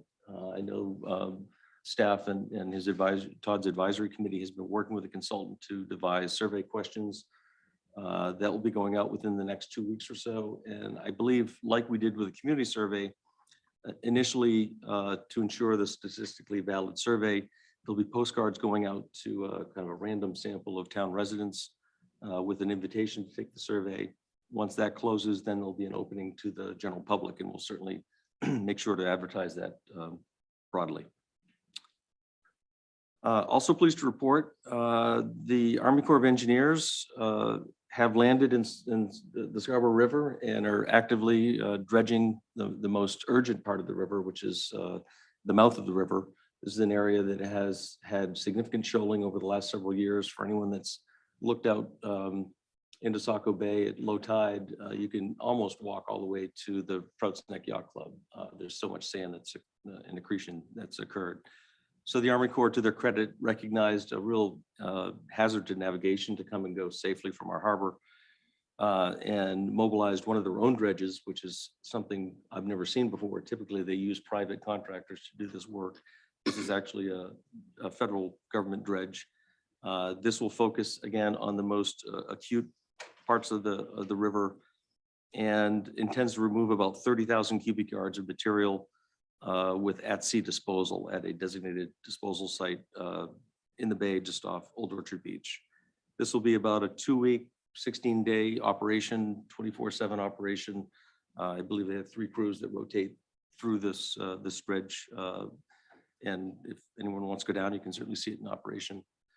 So this will be the first phase. We expect that the bigger part of the dredge will occur at the next dredge opportunity, perhaps as soon as the fall, winter this year and next spring.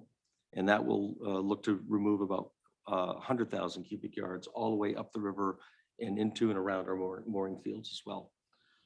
So very pleased and couldn't be more complimentary in terms of the cooperation we've had from the Army Corps. For the council's purposes and perhaps for the public, the council has chosen to consider lodging license renewals this year. Typically, that's more of an administrative function done at the town clerk's office. Given some of the recent activity with hotels hosting and providing temporary housing for folks and some of the related calls for service for particular public safety folks, I think the council wisely wanted to have a little closer look at these, and to that end have identified establishments that have generated or requested calls for service more than 30 since the beginning of the year come before the council. And we've identified 5 such establishments, have communicated with them, including a fairly lengthy questionnaire so we can start to really understand exactly what's happening, what sort of controls are in place. Our anticipation is, well, certainly these public hearings have been scheduled for May 18th. So that's your next council meeting. Our anticipation is to provide you some proposed staff conditions, recommended conditions from staff. And I certainly expect you'll have a healthy discussion.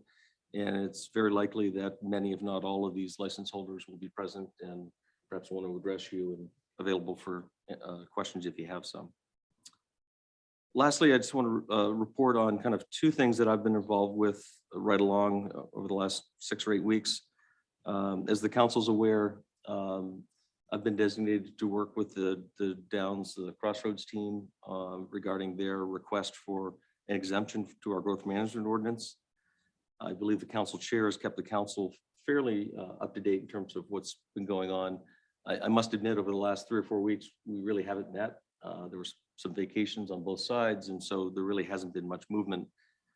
Initially in those discussions and purposefully, we let our consultant do some of the initial, I think, 2 or 3 meetings, and that was directly with their consultants. And that really proved to be somewhat useful. They did work out some performance standards that I think make some sense to both the developer and to the town to give us assurance that the sort of vision that has been presented has a good chance of actually happening. And then more recently, we have been actively at the table. I can say that there's some alignment on a couple of the key areas. The one area that continues to struggle, and this is another area that I'm involved in, is the land for a school site. The school building committee is actively involved in a site selection process, which is proving to be quite difficult. A school of the size that is being considered in a location that is convenient and appropriate, there's just not many parcels left, frankly, in town that meet those minimum criteria. So our goal, and this is the overlap with the Downs conversation, is to really identify and preserve an option for the school to consider and choose if they wish. And so part of the challenge is, and just recently I've received some good direction from the school committee in terms of what they're actually looking for. So I will accept a fair amount of responsibility. I haven't known what to ask for, frankly, until recently. And so I expect the next time we get together with the Downs, we'll be able to have a more productive and detailed conversation in that regard anyway. So with that, I think between myself and the council chair, we'll do our best to keep the council apprised of how things are going. But I guess I want to disavow any concern or suggestion that we're meeting, weekly and frequently. It's been fairly sporadic and kind of picking our spots carefully. And it's high time we get back together and kind of compare notes. So I guess lastly, I'll say with being mindful of the guardrails that the council established, those are very clear in my mind in terms of where I need to stay in between. My goal is to ideally deliver a package of terms for the council and for the public to review and comment on. Remains to be seen if I can do that, and if I can, if they're acceptable. But I'll keep at it. Thank you. Thank you, Tom. You have been busy. I have. I appreciate all the efforts. Any questions for Tom? Okay. Seeing none, we'll move on to public hearings. Order number 22-034 is a 7 p.m. public hearing and second reading on the proposed amendments to Chapter 405, the Town of Scarborough zoning ordinance, Section 6, definitions. And thankfully, Jay is walking to the podium to introduce this one for us. Happy to do so. Thank you very much. Jay Chase, Planning Director, and thank you to the Town Manager for the kind words. It has been a pleasure for the last 15 years for sure. But that's not why we're here tonight. So let me just get my notes. So I was before you a couple weeks ago for first reading, and this is actually an item that really arose out of the Zoning Board of Appeals work and then was forwarded along to the Ordinance Committee to take a look at how we treat the definition of corner lots,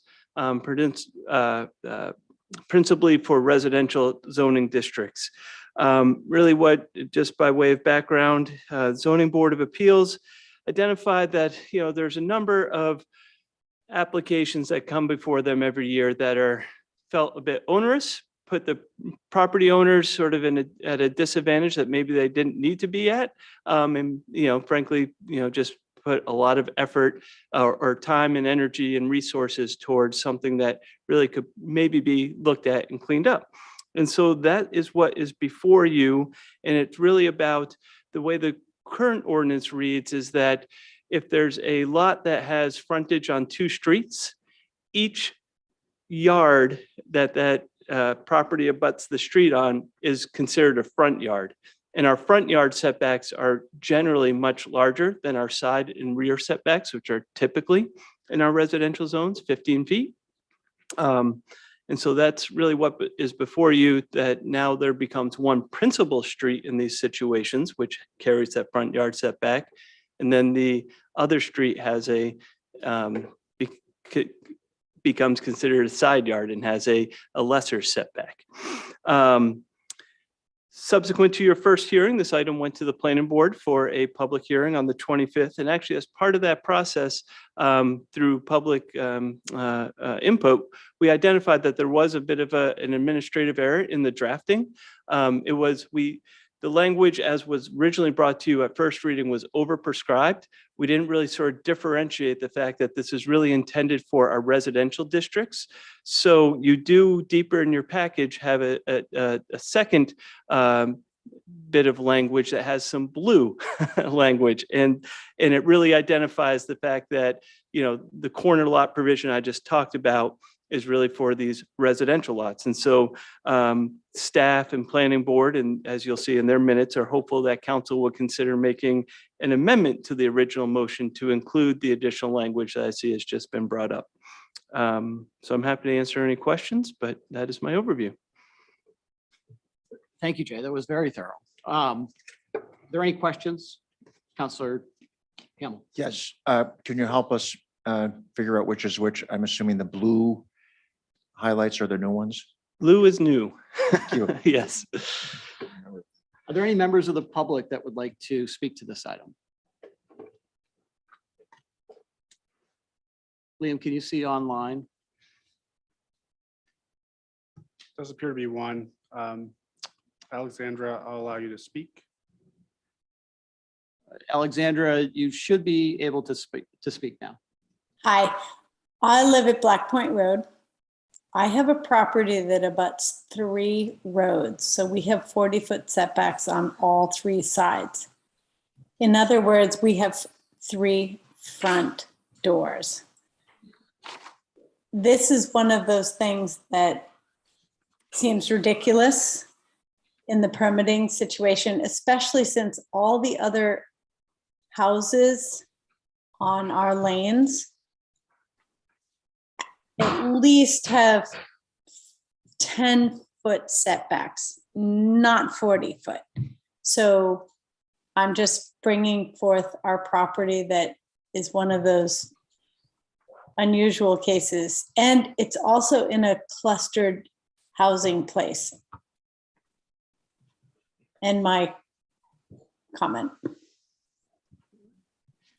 Thank you. Thank you for joining us and for sharing that with us. Any other members of the public that would like to speak? Seeing none, I'll close the public hearing. And do I have a motion to put this on the table? So moved. Second? Okay, motion is second.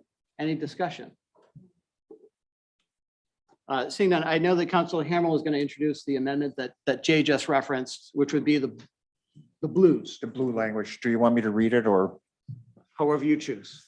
So let me read it to you then. Okay. So there's, it's in section 4, under the definitions of yard and front, item number 1. For corner lots and lots abutting multiple streets, the front setback line applies to each bordering street except as provided in 2 below. 2 below reads as follows: corner lots and lots abutting multiple streets in a residential district in open paren RFM, RF, R2, R3, R4, R4A, close paren, shall have a primary and secondary front yard as provided below. And otherwise, I believe that's the extent of the blue line. I'll accept that as a motion. Do I have a second? Second. Any discussion on the amendment? Seeing none, Tony, would you call the roll? Counselor Seider, Yes? Counselor Anderson, Yes. Counselor Hamel, Yes. Counselor Johnson, Yes. and Chairman Clucci. Yes. That's unanimous. Thank you.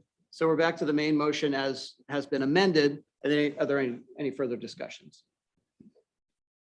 Okay, seeing none, would you call the roll on the main motion? Counselor Seider, Yes. Counselor Anderson, Yes. Counselor Hamel, Yes. Counselor Johnson, Yes. and Chairman Clucci. Yes, That's unanimous. Thank you. thank you. Next is order number 22-035, a 7 p.m. public hearing on the proposed fiscal year 2023 municipal and school budget. And this is coming to us from the town manager and the superintendent. Tom, do you want to give an intro? I'm not sure how to approach it. Not prepared to do a presentation, but obviously the council, as the legislative body, one of your major functions is to approve the annual budget. Contained within this order are all the elements. I believe there will be some modifications pending recommendation from the finance committee. But this evening is the public hearing on the budget as proposed.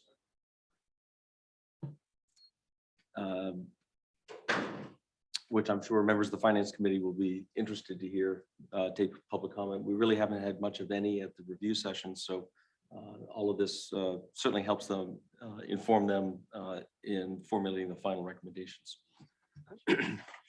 So with that, are there any members of the public that would like to speak to the proposed fiscal 23 budget?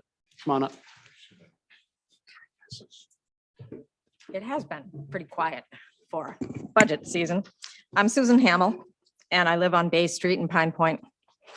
And I'm here to talk a little bit about what's in the capital budget and look at our debt, our future debt. So included in this year's budget is $13 million for a library expansion. And shown for next year is $35 million for a community center. Project that the town survey showed has overwhelming public support.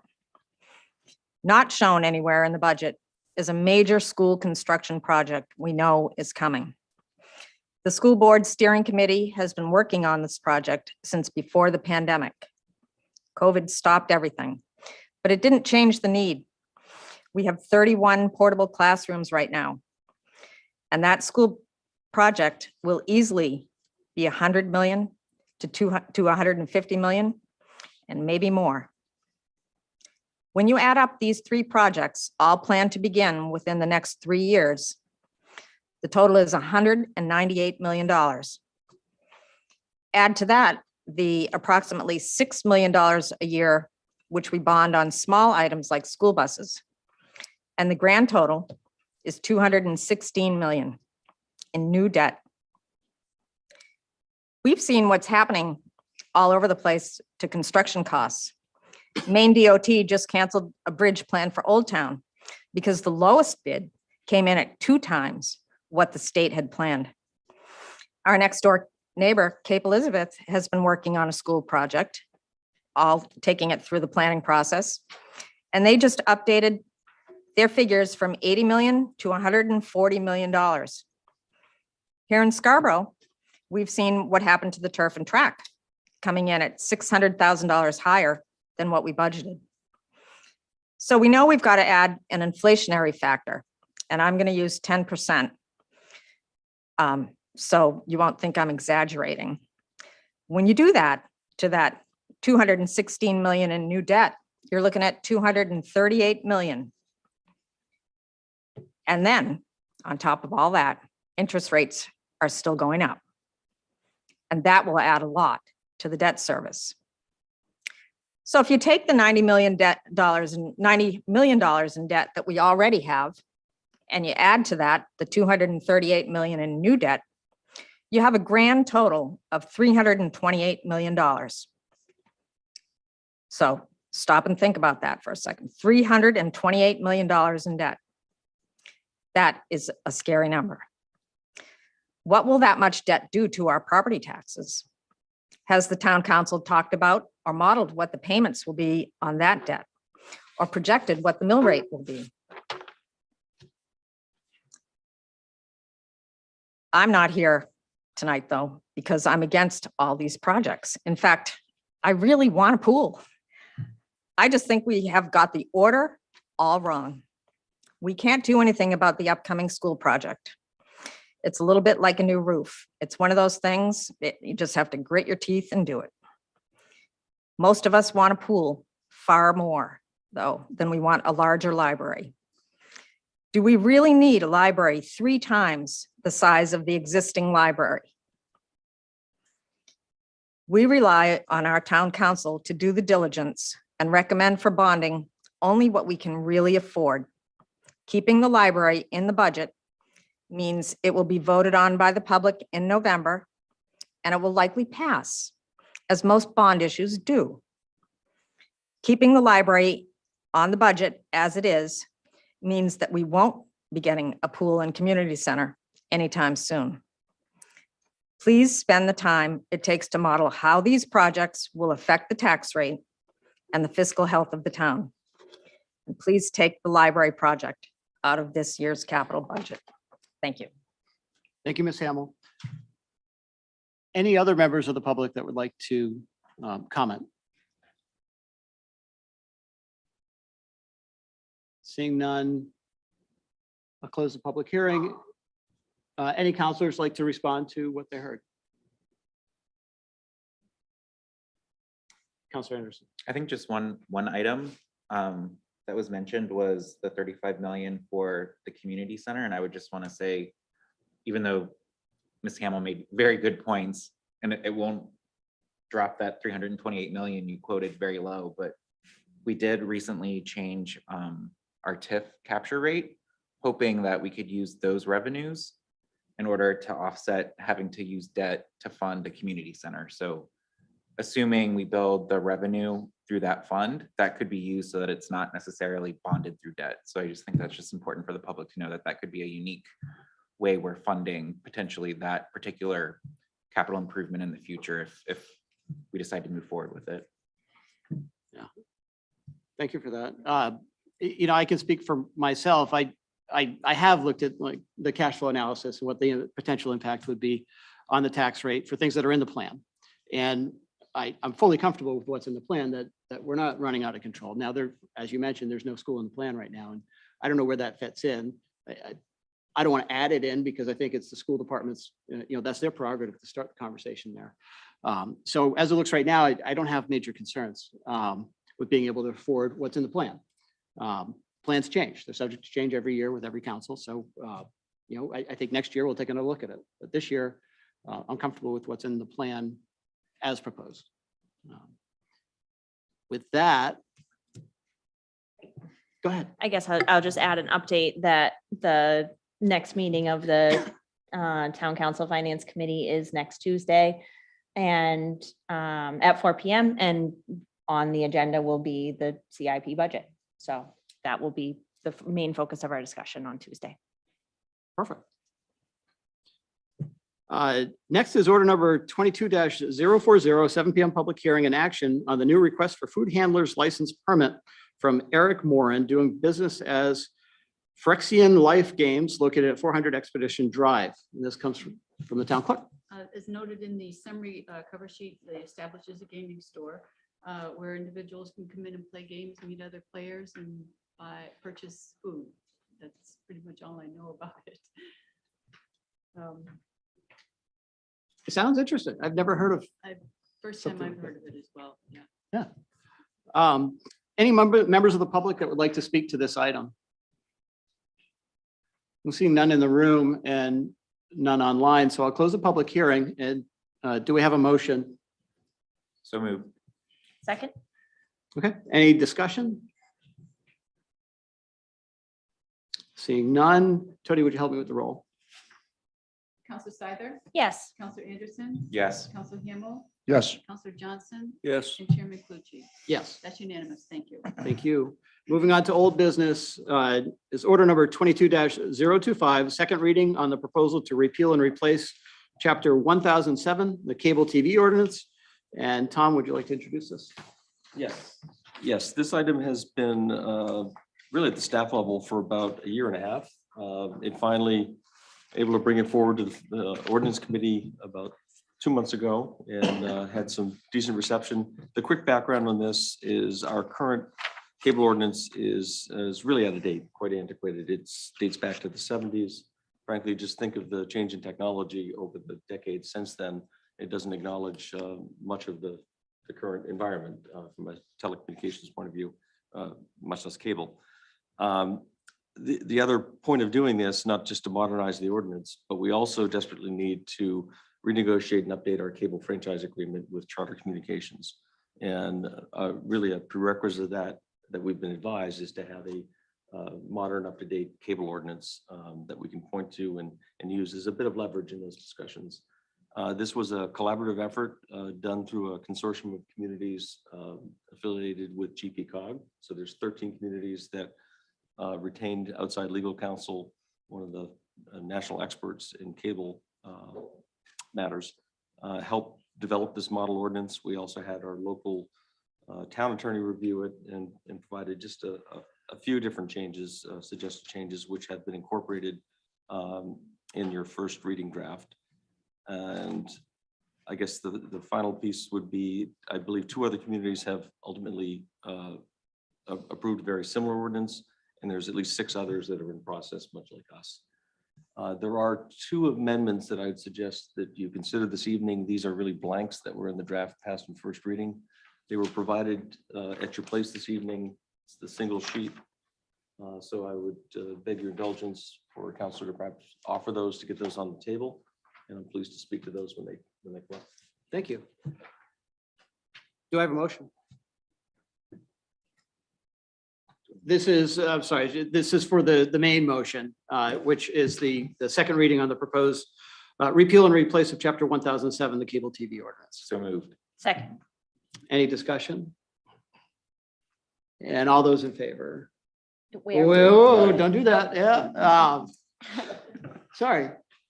Counselor Hamel, would you like to offer an amendment? Yes, I would. Thank you. Thank you. And the amendment is, as you read it, right? As proposed. Sure, yeah, it's the proposed amendment to order 22-025. Yep. I have a copy here. if you want. Thank you. I was nominated to propose this, but I somewhere lost the language along the way, so thanks. So I move approval to amend the main motion as follows. On page 12, section 7.7, performance bond, the highlighted area, insert 500,000. And section 7.8.1, franchise compliance amount, insert the highlighted area, $200 a day. So if we just take a minute and try to turn to that, page 12, I mean, Second. page 12 of the 30-page, What's that? 31-page ordinance. I'll second the amendment before we discussion. Sorry, I think Liam was trying to bring it up.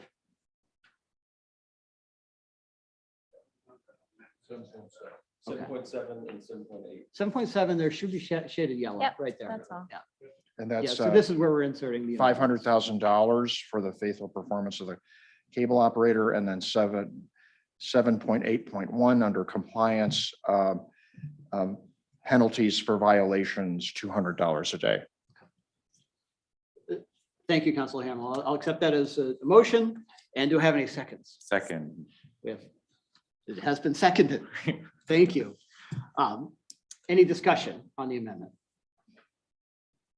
Seeing none, would you call the roll, please? Counselor Seider, Yes. Counselor Anderson. Yes. Counselor Hamel, Yes. Counselor Johnson, Yes. Chairman Clucci. Yes. The amendment passes. Thank you. So we're back to the main motion as amended. Any further discussion?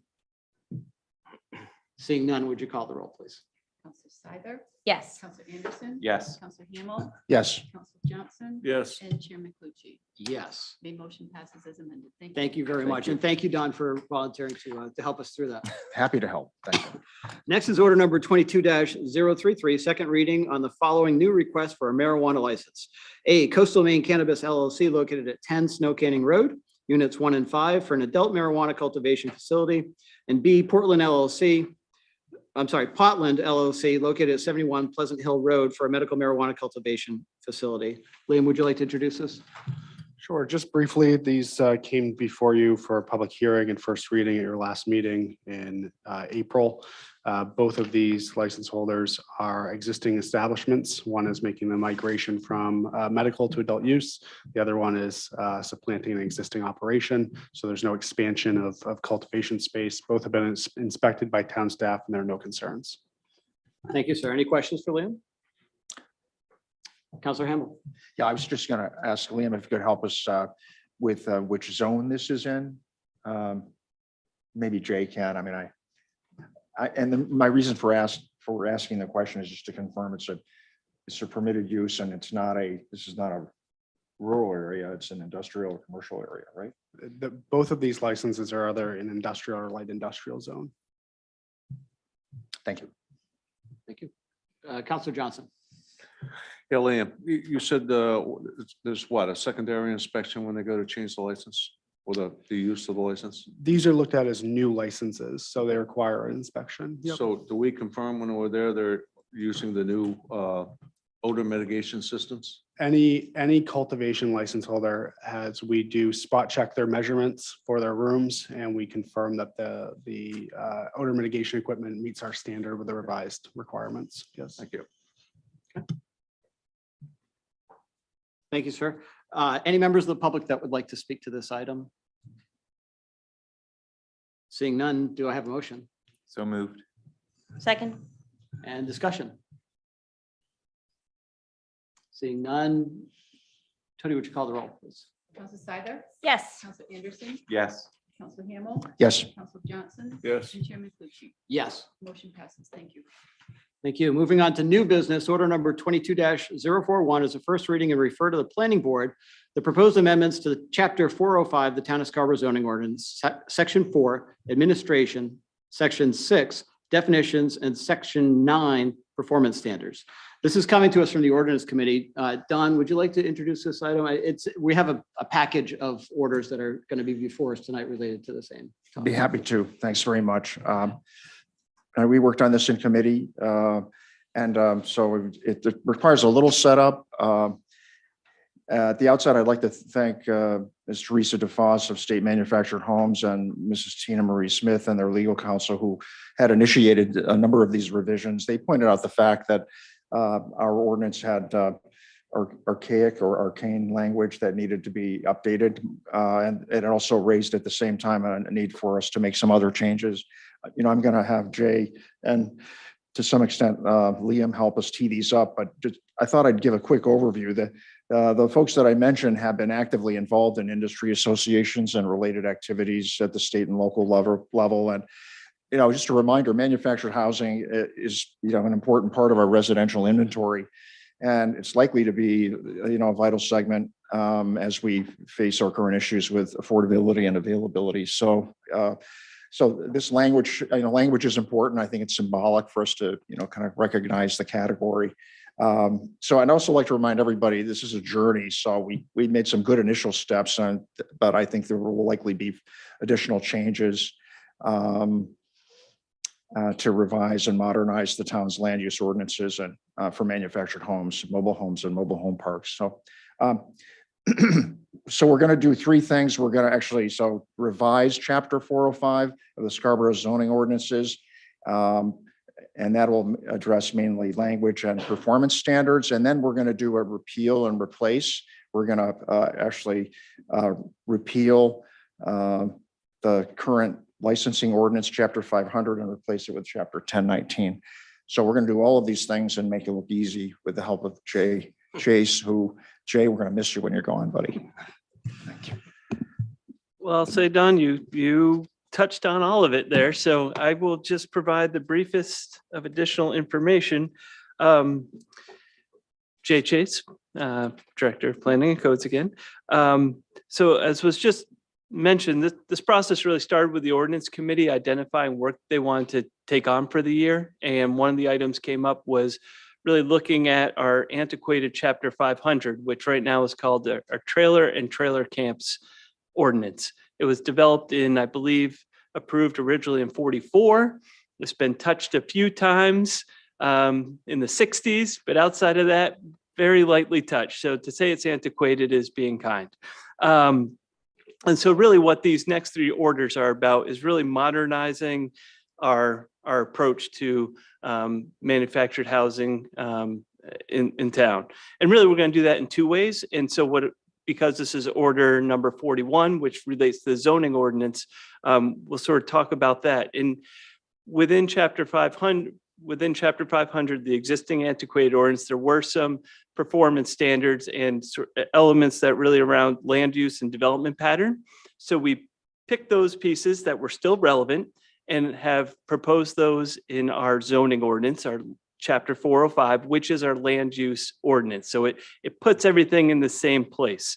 And so, that's really about sort of dimensions of lots, setbacks, and those sort of typical things that we think of when we think of zoning. Another key piece to this is updating our definitions in chapter 405. Currently, we define two pieces going on there. One, our definition was inconsistent with state statute. So that's really where the primary focus from staff was. But I think as Councilor Hamel just noted, based on public comment, we also realized that the nomenclature was just antiquated. Rather than identifying the dwellings as mobile homes and the communities as mobile home parks, we're now talking about manufactured housing units and manufactured housing communities. And so really trying to address that issue as well. So those are really the predominant items that are in chapter 405. I will say this item does go to planning board for a first reading after this discussion because it is chapter 405. That's a required step. The other two don't require that planning board step. My recommendation to council would be to consider holding off, again, assuming the other two decide to move forward tonight, sort of keeping these as a package. And so waiting till planning board dispenses or provides their comments on these items before sort of taking everything back up as council. Again, assuming things move forward tonight, we'll see how that goes per your discussion. Thank you, Jay. And Don, that was a very helpful intro. Are there any members of the public that would like to speak to this item? Come on up.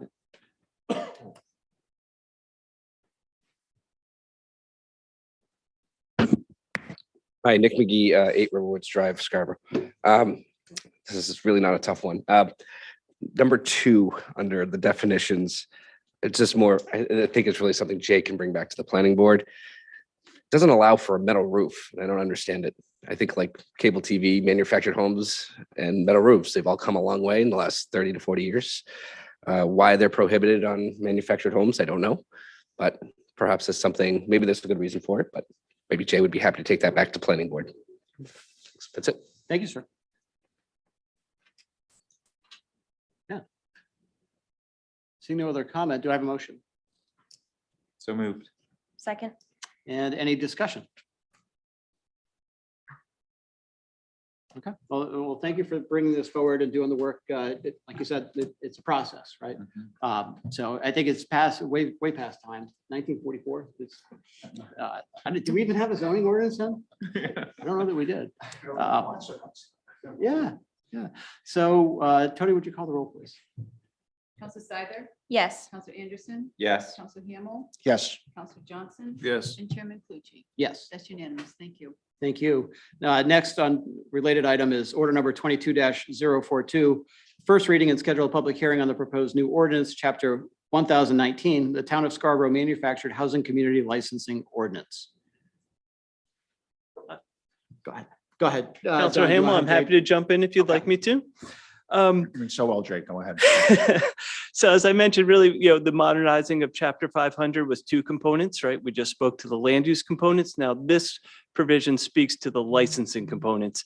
Again, I think the concept here is chapter 1019 will modernize and really codify current practices, right? When you have an ordinance that was drafted in the 40s and maybe amended in the 60s, today's staff will interpret and will start to administer the language as fits modern times. And so this really serves to update the language. The one thing I do want to note, I think probably the biggest sort of change from staff's perspective anyway, is this does give the town clerk the authority to renew licenses. New licenses still come to council. Renewals are now able to be done by the town clerk. However, the town clerk can defer those back to council if there's some issue.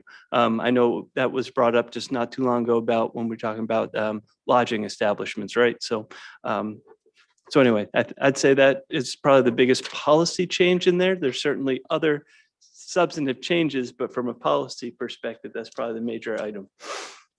And today we see them every year, right? So the council has to renew the license. Yeah. Okay. Very good. Any other questions for Jay? Any members of the public like to speak to this item? Okay. Do I have a motion?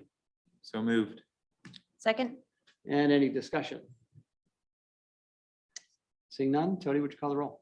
Counselor Seither? Yes. Counselor Anderson? Yes. Counselor Hamel? Yes. Counselor Johnson? Yes. And Chairman Clucci? Yes. That's unanimous. Thank you. Thank you. Order number 22-043 is a first reading and scheduled public hearing to repeal chapter 500, the Town of Scarborough ordinance relating to trailer and trailer camps. And this is the third of the trifecta, which is, I can take a crack at it if you like, is simply going to repeal the existing ordinance. And I think it's worthy to note that we're not going to do this in a one reading. We're not proposing repealing it in one reading. The idea is to do it all together. So give the public plenty of opportunity to weigh in. Any members of the public that would like to speak to this item? Seeing none, do I have a motion? So moved. Second. And discussion? I had one comment. We've heard the term repeal and replace. Well, we did the replace ordinance first, so it's just technically replace and repeal. So just to be correct. Very good.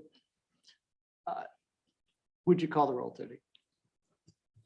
Counselor Seider, Yes. Counselor Anderson, Yes. Counselor Hamel, Yes. Counselor Johnson, Yes. and Chairman Clucci. Yes. That's unanimous. Thank you. Thank you. Order number 22-044. Thank you, Jay. I appreciate it. First reading is scheduled public hearing and second reading on the new request for NIU Waters of Maine Incorporated located at 100 Innovation Way, Unit 5, for a medical marijuana products manufacturing facility. Liam?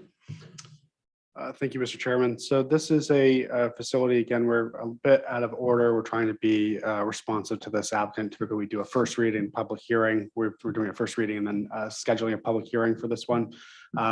This is a new establishment. They're actually a beverage company. So there's actually no odor in this one, which is obviously the primary concern. It's otherwise zoned appropriately. And staff's done the inspection, has no concerns. Okay. Any questions for Liam? Do I have a motion? So moved. Second?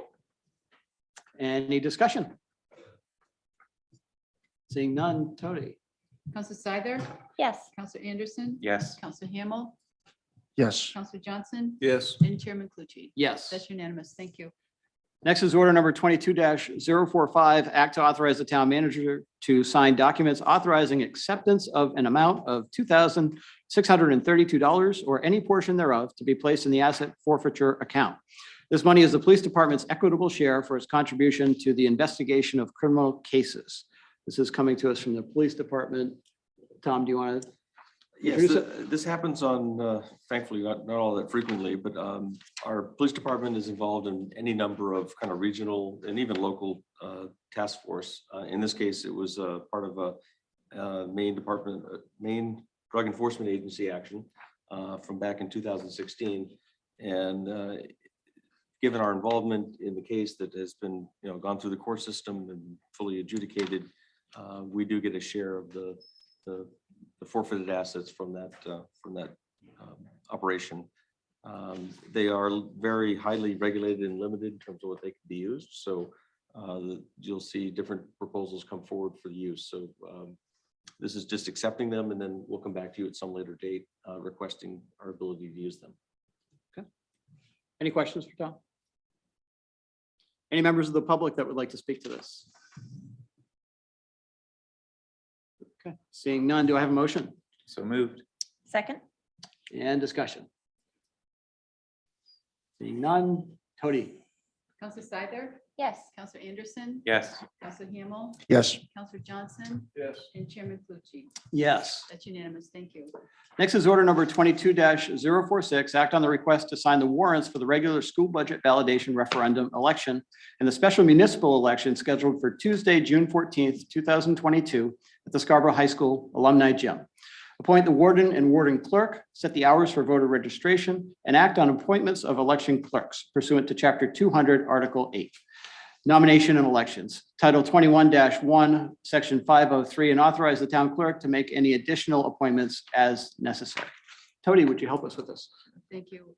As it states in the order, by charter, the town council has to set the date and time for the elections. This is a normal practice, and it also allows us to notify the public in the various areas of town where we put the warrants along with the sample ballots to let them know that the elections are going to be held and where.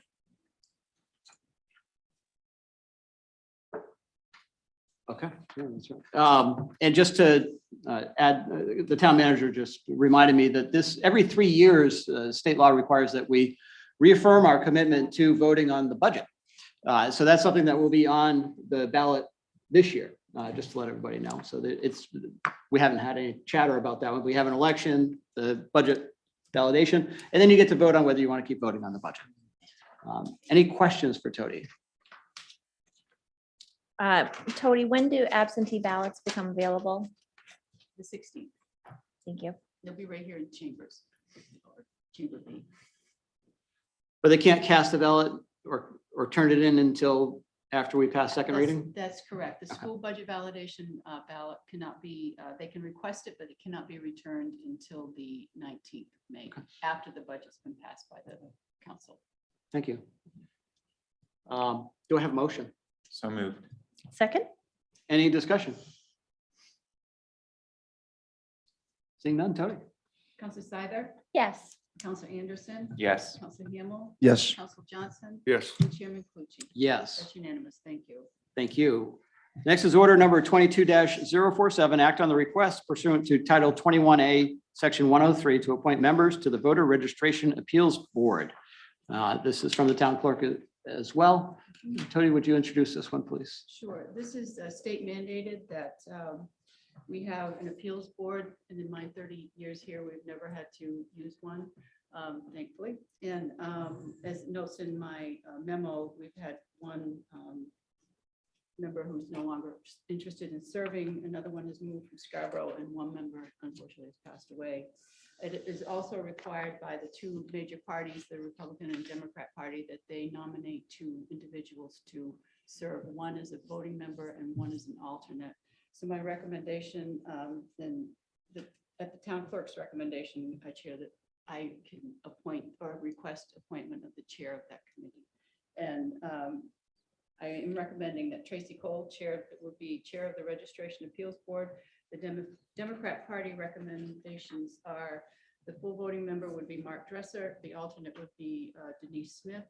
The Republican Party recommendation is Annalee Rosenblatt be the full voting member and Peter Moran the alternate. Okay. Thank you. For your Thank you for consideration. that. Any questions for Tony? Seeing none, can I have a motion? So moved. Second? And discussion? Seeing none, would you call the roll one more time? Counselor Seider, Yes. Counselor Anderson, Yes. Counselor Hamel, Yes. Counselor Johnson, Yes. and Chairman Clucci. Yes. That's unanimous. Thank you. Thank you. And order number 22-048, act on the appointment of Thomas J. Hall, Town Manager, to replace Mike Shaw on the UCMaine Board to fill a term to expire in December 2022. I'm bringing this forward. I'm currently the council's liaison to EcoMaine, and with, as you know, Mike Shaw has resigned. He was actually the chair of the EcoMaine Board and Executive Committee. So with his departure, I felt the need to replace him soon. Traditionally, we've had a counselor representative and somebody who's on staff to create some continuity, because this is actually an organization. So it's a real board of directors role. At the request of the CEO, Kevin Roach, who spoke with Tom and convinced him to fill this role for a time. And I think it's desperately needed on the board to help with some of the continuity given the transitions going on. So that's why I'm bringing it forward. I don't know if you guys have any questions before or Tom, if you want to elaborate a little. I know you don't have much going on anyways, right? No, it's hugely important. Scarborough is actually a member, not just a member community, but an owner community. So this is an important function for us, and I appreciate the ability to have a member of staff, again, for continuity. But as was mentioned, this is a fairly sophisticated organization, and having active members on their board of directors to help advise the staff, I think is important. I'm pleased to help out. I've been all too comfortable and happy to have Mike Shaw do that, and has done it very well. But I'm certainly pleased to step in. Councilor Hamel. Yeah, before John was a liaison, I was a liaison for a couple of years on the EcoMaine board, and it's a really interesting assignment, and it's a big, it's an operating company, so it's got a lot of moving pieces. Mike Shaw has done a terrific job in his time there, and part of this role is also to have I guess the role of the chair was to do a speaking part at their annual meeting. So I don't know if it's going to be time they're going to ask you to do that or not, but they have a great annual meeting, and it's a well-run organization. And we're, I think, the second largest member community behind South Portland. And, it's just a really important part of our environmental efforts, trash to energy. So. Just the final piece of background, Scarborough, my predecessor, Ron Owens, and I think the then member of council, Jeff Messer, were absolutely integral in converting from what was RWS Regional Waste Systems to the current EcoMaine. And I was not aware of RWS, but I'm told the differences are night and day. And so a simple point here, Scarborough has had a very influential role since day one, and I'd like to keep it that way. With that, are there any members of the public that would like to speak to this? Seeing none, can I get one more motion So moved. Second. and discussion? Seeing none, Tony. Counselor Seider, Yes. Counselor Anderson, Yes. Counselor Hamel. Yes. Counselor Johnson. Yes. And Chairman Pucci. Yes, That's unanimous. Thank you. thank you. We don't have any non-action items. Moving on to standing and special committee reports and liaison reports. Counselor Seider. I'll go first. For Finance Committee, as the town manager touched on, department reviews are wrapping up or have wrapped up as of this past Tuesday. Our next meeting will be to focus on a discussion on TIF revenue allocation, as well as the CIP requests for this year. At our last meeting, Tom brought forward recommendations when combined with school budget reductions that they brought forward to the meeting, leave us with about $340,000 in adjustments that will need to be made in order to reach our council goal of a no more than 3% increase to the mill rate. And so that will be the primary focus of our discussion at our next meeting, which, as I mentioned, is next Tuesday at 4 p.m. The town manager and I are meeting tomorrow morning just to kind of talk through the agenda and make sure that opinions of the finance committee for how to proceed, to make sure that there's a good process in place for how to close that gap and propose those adjustments that are going to be needed. Thank you. Counselor Anderson. Yeah, the Communications Committee meets next week, and one of the topics on our agenda is going to be discussing the next topic for the next Counselor Corner Live, which we're hoping to do in June. So if any counselors have any ideas or want to host it, feel free to reach out to me. The committee will be discussing that and hopefully bring something to the council as a recommendation on the next agenda if there's room. And then just for the library, that was the topic of discussion earlier. For people who are interested to learn more about the expansion project, you can go to the library where the floor plans and elevations are on display, or you could also go to scarboroughlibrary.org or to their dedicated website at expansion.scarboroughlibrary.org.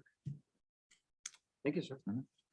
Counselor Seider. Yep, sorry, I'll do School Building Steering Committee. John usually does that one, but he was traveling. So the Building Steering Committee met last Wednesday. They continue to need volunteers. So if there are people who are interested in serving on the School Building Committee, there is an application available on the school website. I'm happy to provide that link to, if anyone wants to just email me or John directly, we'd be happy to supply you with that link. Specifically in the areas of communication. So if you're interested in being on the communications subcommittee for the Building Steering Committee, that would be incredibly helpful at this stage in the process. Additionally, discussion has really centered around site selection. And as Tom mentioned, we are being met with plenty of challenges in terms of site selection and what the criteria should be. And so those discussions will continue, and we continue to engage with Grohl Palmer to do some site planning on some of the prospect sites.